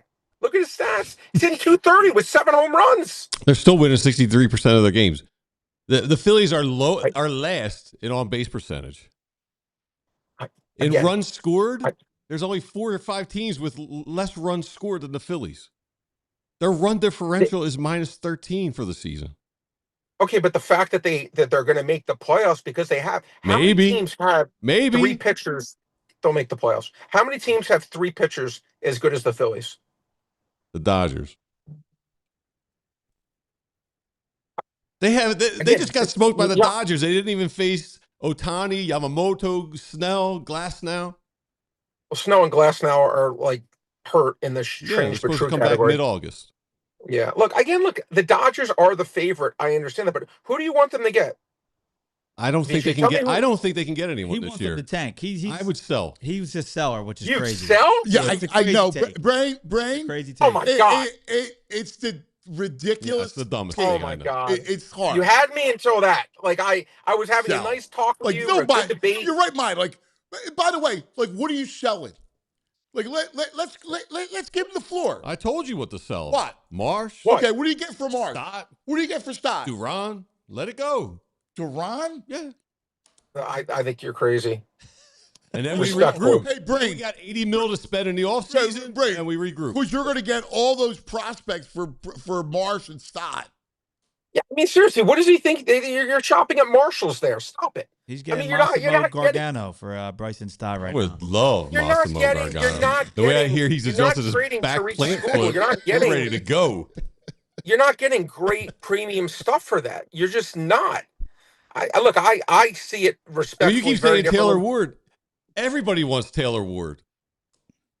Okay, but again, I'm going to say this. This team, as constructed, and again, by the way, you're talking to someone who's one of my 3 biggest bets of the season beforehand was the Phillies under 91.5 wins. So I came into this Congratulations, year. you're going to hit that one. Okay, well, I came into this because I questioned Aaron Nola being good this year, and that hasn't happened. Okay, he's not been good. But when I look at the Phillies, I actually see I'm much more rose-colored here. Like I see a team that has 3 dominant starters. They have Kyle Schwarber, who's a top 5 player in the National League. Bryce Harper's great. Marsh has had a career season. And again, I'm not willing to just give up on Trey Turner and say he stinks. I'm not going to do it. I'm just not. And I think this team absolutely can compete with the Dodgers, the Brewers, or anyone. And I'll put it this way. If I was another team and I had to face the Phillies, I'd be like, shoot, man. How am I going to win? I'm going to have to win a bunch of 2-1 games. Maybe they will. But I think this team absolutely can do it as constructed. I'm going to wrestle with you. I don't think this is a hopeless situation at all. I Not agree, even a little Brain. bit. We agree. Yes. We agree, Brain. Yeah. The sports people agree with you. Look, I love you. First of all, VJ, you're The very night creatures. optimistic. The night creatures don't. Look again. Look. That was actually funny. That was actually good. That's actually I can't stop that. That is tremendous. I'm sorry. That was worth it just to see that. That is tremendous. Oh man. Can you give VG a close up? That is phenomenal. Absolutely phenomenal. Still not bringing a right-handed bat here, as funny as that is. We'll listen. Let's see how it plays out. Let's see what it looks like come August 3rd. Let's see what moves they make. At least give them a chance, VG. Is that fair? Give them a chance to see what they do. Yeah, we'll see. But how has Okay. Dombo done at the deadline the last 3 years? He stinks at the deadline. He brought in Durant. Wait, didn't he bring in Durant, who's been arguably the second best reliever in the sport? Sure. What is he? 1 for 40? Again, I at least he's making an effort with that, and he brought someone in who's a quality player. Again, let's see how it plays out. He's been Mr. Magoo with bats. He can't find a right-handed bat that's consistent. All right, Vijay, again, I always try to be fair on which Whit bats have been Merrifield. traded. You like that one? You like that move? Which players have been traded in the last few years that were available in a trade that they could have had? You'd say, okay, he missed the boat. First of all, I can't stop. What? I can't even hear you over Anthony's cackling. It is funny. If you saw this screen. No, what'd you say? Focus. Which hitters has he been missing out on? When I see you in the middle of the night, though. Which hitters has he missed out on, VJ? Which hitters has he missed out on? No, it's like who does he bring in? Who did he miss out on? Who did does you he want him to bring bring in? He's missing I'm out because giving he's got nothing to trade for anyone. So I'm he's going to miss giving out. you 2020. VJ, I'm giving you 20/20 hindsight. Who should he have brought in? I don't remember, Brain. I don't remember There's yesterday. no. Well, give me. Like, My you know point being me. is, well, no, but if there was someone you're like, you know what, they could have had this, but they let it go. They passed when a quality player was traded. Why couldn't that have been them? I think that's a fair I'll comment go back by and me. I'll look at last year's deadline deals. Okay. And you know what? If you find someone that they could have had, that, and I'll be the first to say, you know what? Okay, that's fair. But I don't recall any of these hitters being traded that you're like, oh my God, they should have gotten him. I mean, the big deals were probably Mason Miller and Johan Duran. Like those were like the two biggest deals, and they were involved in one of them. Eugenio Suarez. He stinks. He'd be the best right-handed bat they have. What's he hitting? 221? I don't. He was even out know. most of the year, but Yeah, there's not much. I mean, I'm not. At If that's the deadline, best you have, basically. Ramon Laureano, huge miss. He was great last year after the deadline. he had a solid year last year. Ramon He was Laureano. great after the deadline last year. Go look at Ramon Laureano's career stats. He's been a I don't care about the career. It's about last year, average dude. baseball player. I don't think they lost. believe you got the miss on. I can't believe you're defending Dombrowski. I am because again, he got a dominant closer, and I don't think Ramon Laureano. I don't. Again, I just don't see the players he's missed out on. You're like, oh my God, they should have gotten this. They should have gotten this. I don't think there were those players that were so obvious that they really needed, they could have gotten, that were there to be gotten, that you're like, oh my God, this was a huge miss. And I just, look, they tried, by the way, in the offseason, and this guy hasn't even been good. This guy's been horrible. But they tried to get Bo Bichette. They made a strong offer to get him. And again, who would have seen him being this bad on top of everything? I'm saying he has made efforts, VJ. I try to be objective. Good. Give him fair. a gold star. He made an effort. Great. Good. Well, I mean, sometimes listen. All that we need is a little win streak. He'll be back. He's been a roller coaster this year with them. He was all out early. He was all back in. He'll be back in a week or two. They go on a 7-game win streak. Again, let's see how it plays out in the postseason. I think this team will be a very, very tough out because you're not going to see. I hope you're right. Painter in a postseason game. No, Hopefully you're not going to see Aaron Nola in a postseason game. And if that's the case, when you have all these guys pitching who are great. Again, I think this team can match up with anyone. That's just my opinion. I get it, but I've sat through 25 games now where they've scored 1 or 0 runs. So right, even if Sanchez is lights out, and even if Wheeler and Luzardo are lights out, they still got to score a run or two. All right, let me leave you on this note. Okay, the Atlanta Braves won 14 straight divisions, and I think they won 1 World Series. That was when there was 4 teams made the playoffs, and they were the best team in theory every one of those years. Just the way baseball is, VG, it can happen. The Oakland A's under Bean made the playoffs like 7, 8. I'm not saying it can't happen. I'm not saying it can't happen. It's just like 4 years of this. I'm at a breaking point right now. I need some new cast members that are exciting. All right. Look, I mean, I love you, man. And when you have 0 players in the top 70, and the Dodgers have 6 or 7 in the top 40. It's going to be hard to compete with anyone to get a bat because this year it's so competitive. There's only 5 teams out of the race right now. So you got a ton of people looking for the same stuff. The Dodgers spend a trillion times more dollars than any team. Like, I don't know how you But they also have the farm system. They have 7 players in the top 100. They're the best organization in sports. Okay? Yeah, I don't think anyone would argue that. Okay, I don't think anyone would. But you do your best to compete, but they have the biggest payroll. And they have great people working for them, but you don't. I mean, listen, the Sixers were just dead like 3 weeks ago. Now everything has changed. Let's see what Dombrowski does. VJ, give him a chance. Let's see if you still feel this way come August 3rd. I like it. Fine. I think that's fair, Brain. Sure. I hate Dombrowski too, though. I have to say, I hate him. I can't stand him. I don't like him. Overrated. He's asleep at the wheel. Yeah. He's just like, I'm on Team VG here when it comes to the general manager. I don't like him. Yeah. I think he failed. If you would have given me or you that payroll to construct the team, we do it better. I hear you, buddy. I would go toe-to-toe to him any day of the week. All right. I hear you. Anyway, I hear you. We got lots to get to, my brother. You're back. Brain's I back. appreciate you guys. Love you guys. Love you, buddy. See you, Brain. Hey, good. Brain.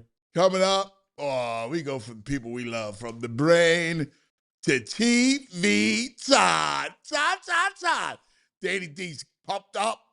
Got Fired our up. boy. That's my guy, Todd. Yeah. Too long. He's the best. Talk to Todd coming up. But first, word from our friends.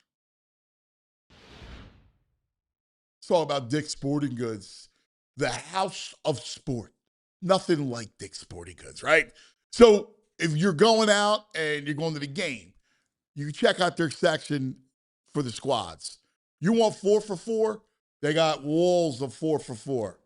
You're looking for equipment? It doesn't get better. We're now in the fall sports mode, football mode. You got to look at their football section. I love just going there. I sit there. My wife's like, now I go, see, you know what it's like now.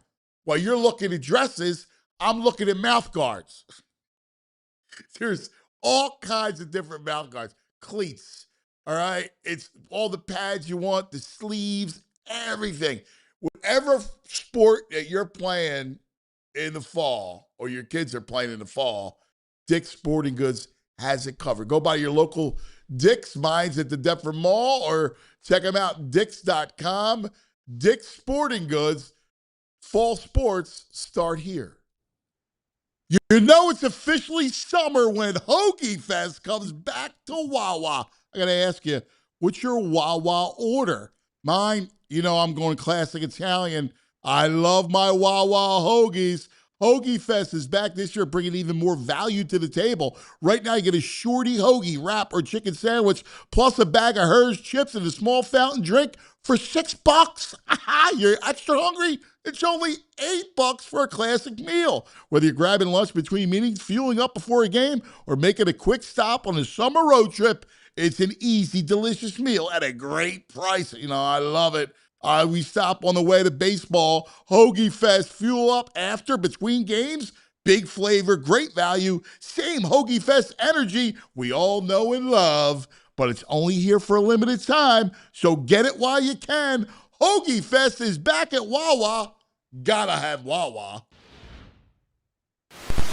Act like a man. You can't handle the truth. It's time for TV time. Yeah, baby. There he is. Todd. Danny, the last we were with Todd, LeBron news broke. Well, as a special guy, I'm not surprised, man. Brings all the What's good up, stuff Danny? here. And at one point, he's like, what are you doing talking to me? You guys got to talk LeBron. And he got off. Yeah, he was like, I respect that. yeah, like, yo, guys, like, why are you talking to me right now? Love it. I mean, I loved watched being the video. I was tuned in. I loved being a part of history, but I was like, don't your Sixers guys have more to add than TV Todd? Yeah, but man, like, come on. Todd's the best. Like, you're a sportsman.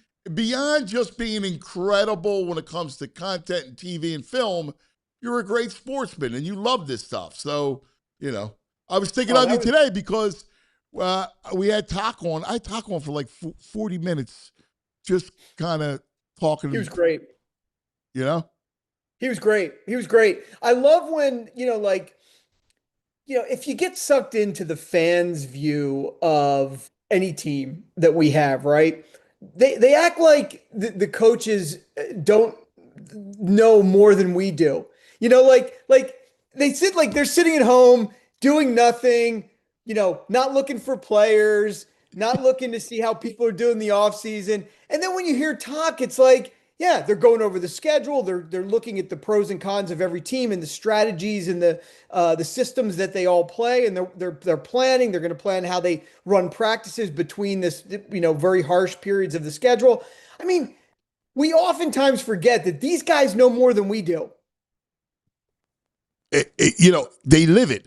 The reason why is Talk spent a career in the game, right? His life was spent that way as a player, then as a coach, winning 3 Stanley Cups, the whole 9, right?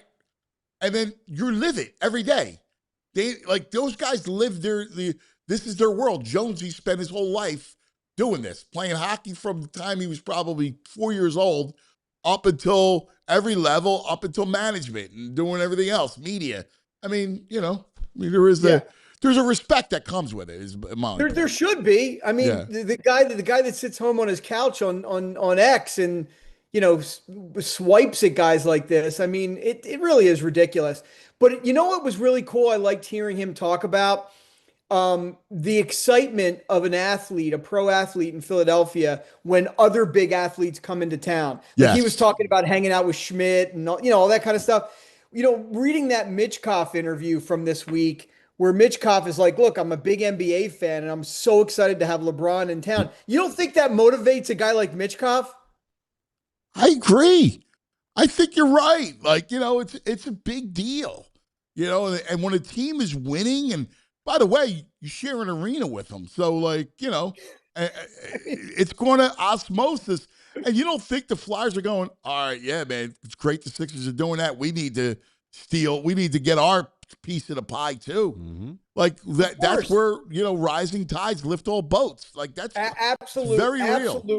Absolutely. Mitchkoff was the guy at the end of last season who basically said, I look up at those fans and I see them all wearing my jersey and I just wasn't good last season. I mean, he said that, he admitted that. And he's obviously, it seems like he's working really hard to really come back and be the player we thought he could be. Yeah. But you don't think LeBron in the building, he's not going to think about LeBron watching him. I mean, it's going to be very motivating. I'm completely with you. Ben walked in, looked at Danny D, and started laughing because we have a show for you that we're going to do, and it's going to be the education of Ben.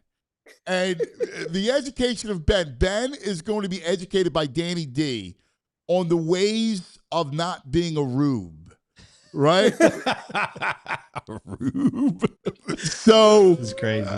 We'll have Danny D take Ben under his wing. The first episode is going to take place at the Port Richmond pub. And episode 1, action, Ben walks in, all right?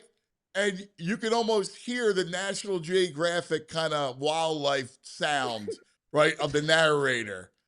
And as the helpless gazelle walks into the Pride of Lions. And Danny D is gonna be there. We're gonna make sure we'll be in a van and we'll have cameras watching it, and we'll make sure that we save him before he gets eaten. He runs in like John Taffer. We're going to throw him into the wall, and then we're going to bring him back. This was your starting point, and then we're going to bring him back. He's going to feel normal. By the end of the season, we're going to have him a game where give him a makeover, like they make over the bar restaurant. We'll give him a makeover clothing and work sneakers. on his form when he runs, or when he gets scared of birds in the office, or how he frolics around here and he prances. So we're going to work on his strut and his lingo, and maybe a little bit on the appearance side. But we're going to be all right. We got him. I got my hands on. We're going to mold him, and we got a team assembled. Yeah, we're working on it. It's going to happen. This is great. No, but this is Danny D boot camp. I love it. Yeah, Project Ben. Here he comes. Project Ben. I love it. Do me a favor. Sit tight.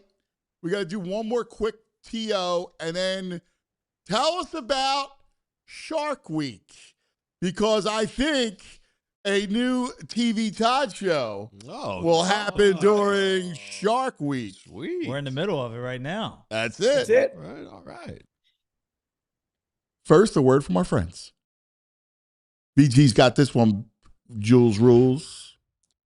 Hey, let me tell you what I like. Something that actually rewards the way you're already spending your money. That's exactly what you get with the Everyday Elite Visa credit card from TrueMark Credit Union. We're talking up to 4% cash back on eligible everyday purchases, including gas.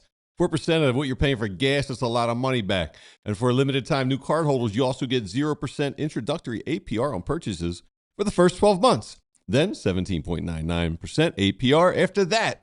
More cash back, less catch. Apply today at TrueMark.com or stop by one of any of TrueMark Credit Union's 24 conveniently located branches. And rates are based on creditworthiness, 4% cash back on eligible purchases, bonus categories capped annually. Restrictions do apply. Visit TrueMark.com for details. They are insured by the NCUA. And you know that feeling when you just need a reset, but you don't feel like dealing with airports, long drives, overcomplicated travel plans. That's why Montgomery County, Pennsylvania is such a great getaway spot for area travelers. It's got a little bit of everything. You got history, you got shopping, entertainment, outdoor adventure, great food, and it's all just outside the city. You can spend a day exploring Valley Forge National Historical Park, which I love doing with my dogs. You can hit the shops at King of Prussia Mall, check out live out entertainment, or explore some of the amazing small towns and hidden gems throughout Montgomery County.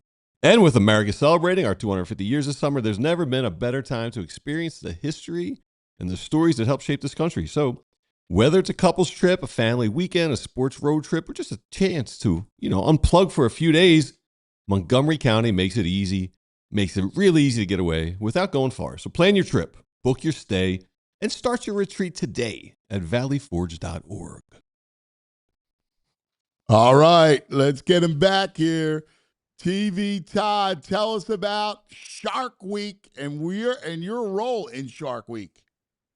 Well, yeah, Shark Week I feel like it's been around forever, but I've been making television with this wildlife biologist named Forrest Galante. We've been making television together for about a decade at this point. We did a bunch of shows for Discovery, Animal Planet.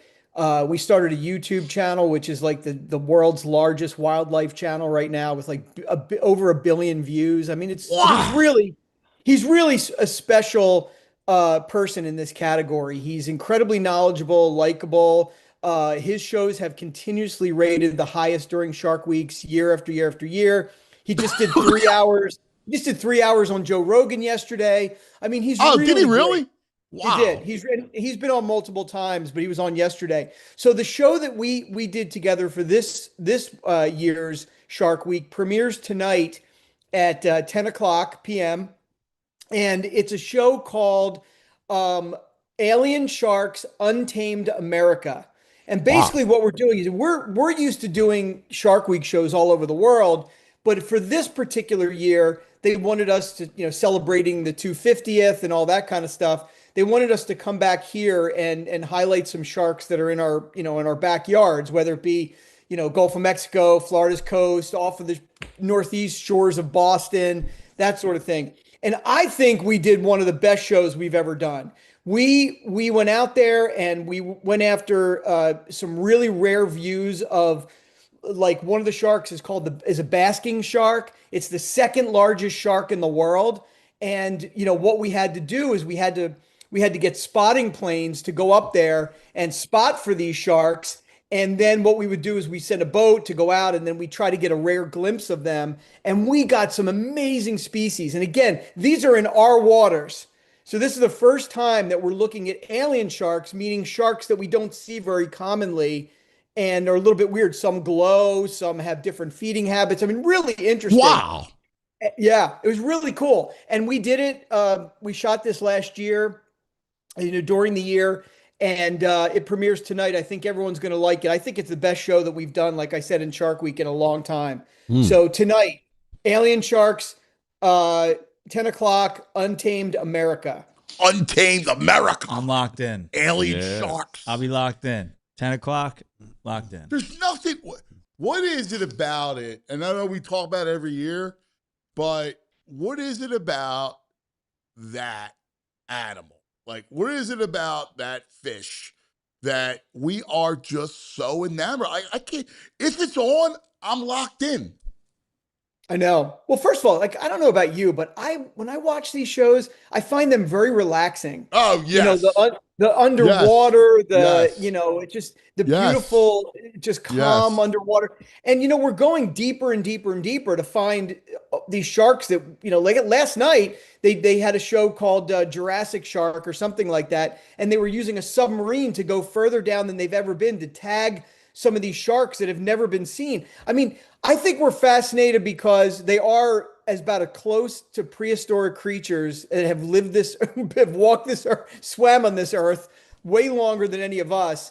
And they're very misunderstood. They're feared, but they're important for the ecosystem. And There's so many species of them that it's just incredible. And again, tip the cap to Jaws, man. We didn't talk about sharks before Jaws premiered.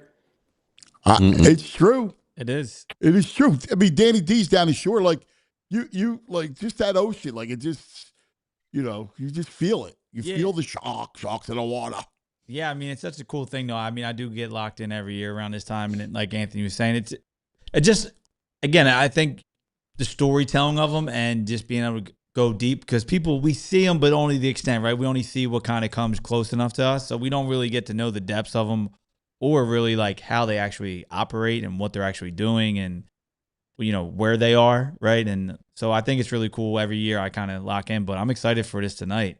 Alien. Yeah, good. Well, you'll have to let me know what you think. I think also just the fact it's fascinating that they've survived as long as they have. Yeah. And that they really are just magnificent creatures. So it's cool that they have a week dedicated to this. I know a lot of channels do shark programming as well, but I like this kind of stuff. I'm a little bit more into these kinds of shows than I am towards the stunt shows where they bring in a celebrity. And, I can't say I'm out on a celebrity.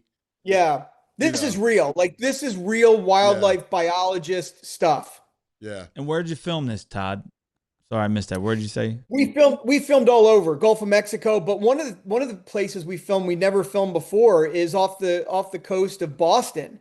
And that's where we found a lot of really interesting creatures off the coast of Boston. So again, we've been focusing so much on international water for Shark Week to bring it back home. And again, it was around America's 250. But I think knowing that these sharks exist in the waters that we're swimming in, fishing in, whatever, is really, really kind of fascinating. Do you ever go on a shoot like with the sharks and stuff? Will you ever go with them? Yeah. They only let me go. So what's funny about the shows that we do is they're a lot more dangerous than they appear to the audience, watching. Right.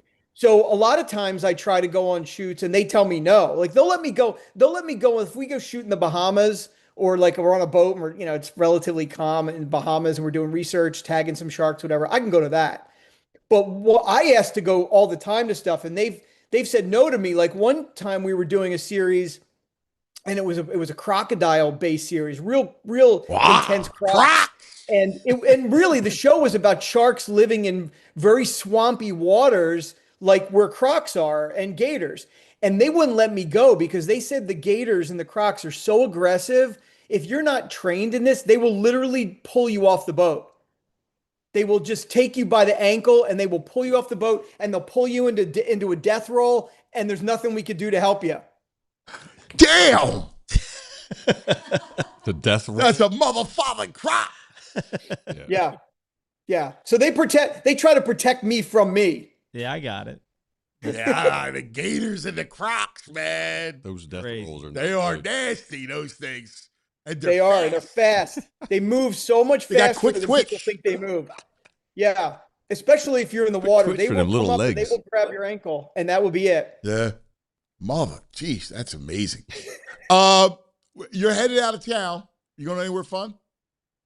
I am a VG will probably laugh at this, but I love all forms of music, but I am an enormous fan of the band Rush, and they have reunited for their big 50th show, and I'm going to Madison Square Garden to see them. Dude, my buddy Vinny, Rush is his number one band. I've been to, because he is such a Rush head, I've been to 20 shows. Wow. Over the course of my life. Like, get me and I used to, when I was a sports writer, I would travel, right? So I was always on the road. And so when they would go on tour, he's like, and he worked for an airline, so he flew for free. So he'd be like, and I, because of the work, I knew, arenas and everything, so I got tickets. So I used to get tickets for him all the time. I mean, I saw them in Canada with him. I saw him in Chicago. I don't know, all over the place. I heard I heard the show last night was great. I've also heard reports, the lady I know went last night. She was like, if you could see the bathroom lines, the men's room is So long, Well, and so you was could just finished. walk A right sword into fight. the women's room. Yeah. Rush is a sword fight. Oh yeah, yeah. Well, when they brought on Annika Niles to drum for Neil, the big joke was that this will be like the first woman to attend a Rush concert yeah. ever. She's a but phenomenal VG, drummer too, man. she is incredible. Yeah. But VG, there was this fascinating article. I'm going to send it to you that broke down the economics of this tour and have all the factors that came together to basically the show nets about maybe $7 million a night. Okay, Nets? That's you. It nets, and Wow. the reason that it $7 does, million a night? What are the ticket prices? well, the ticket. So here's the factors, right? Number one, you have the built up desire for this because when Neil passed away, they were never going to tour again. Plus their age, so you have that. Plus because of their age, people feel like they may never get another chance again after this.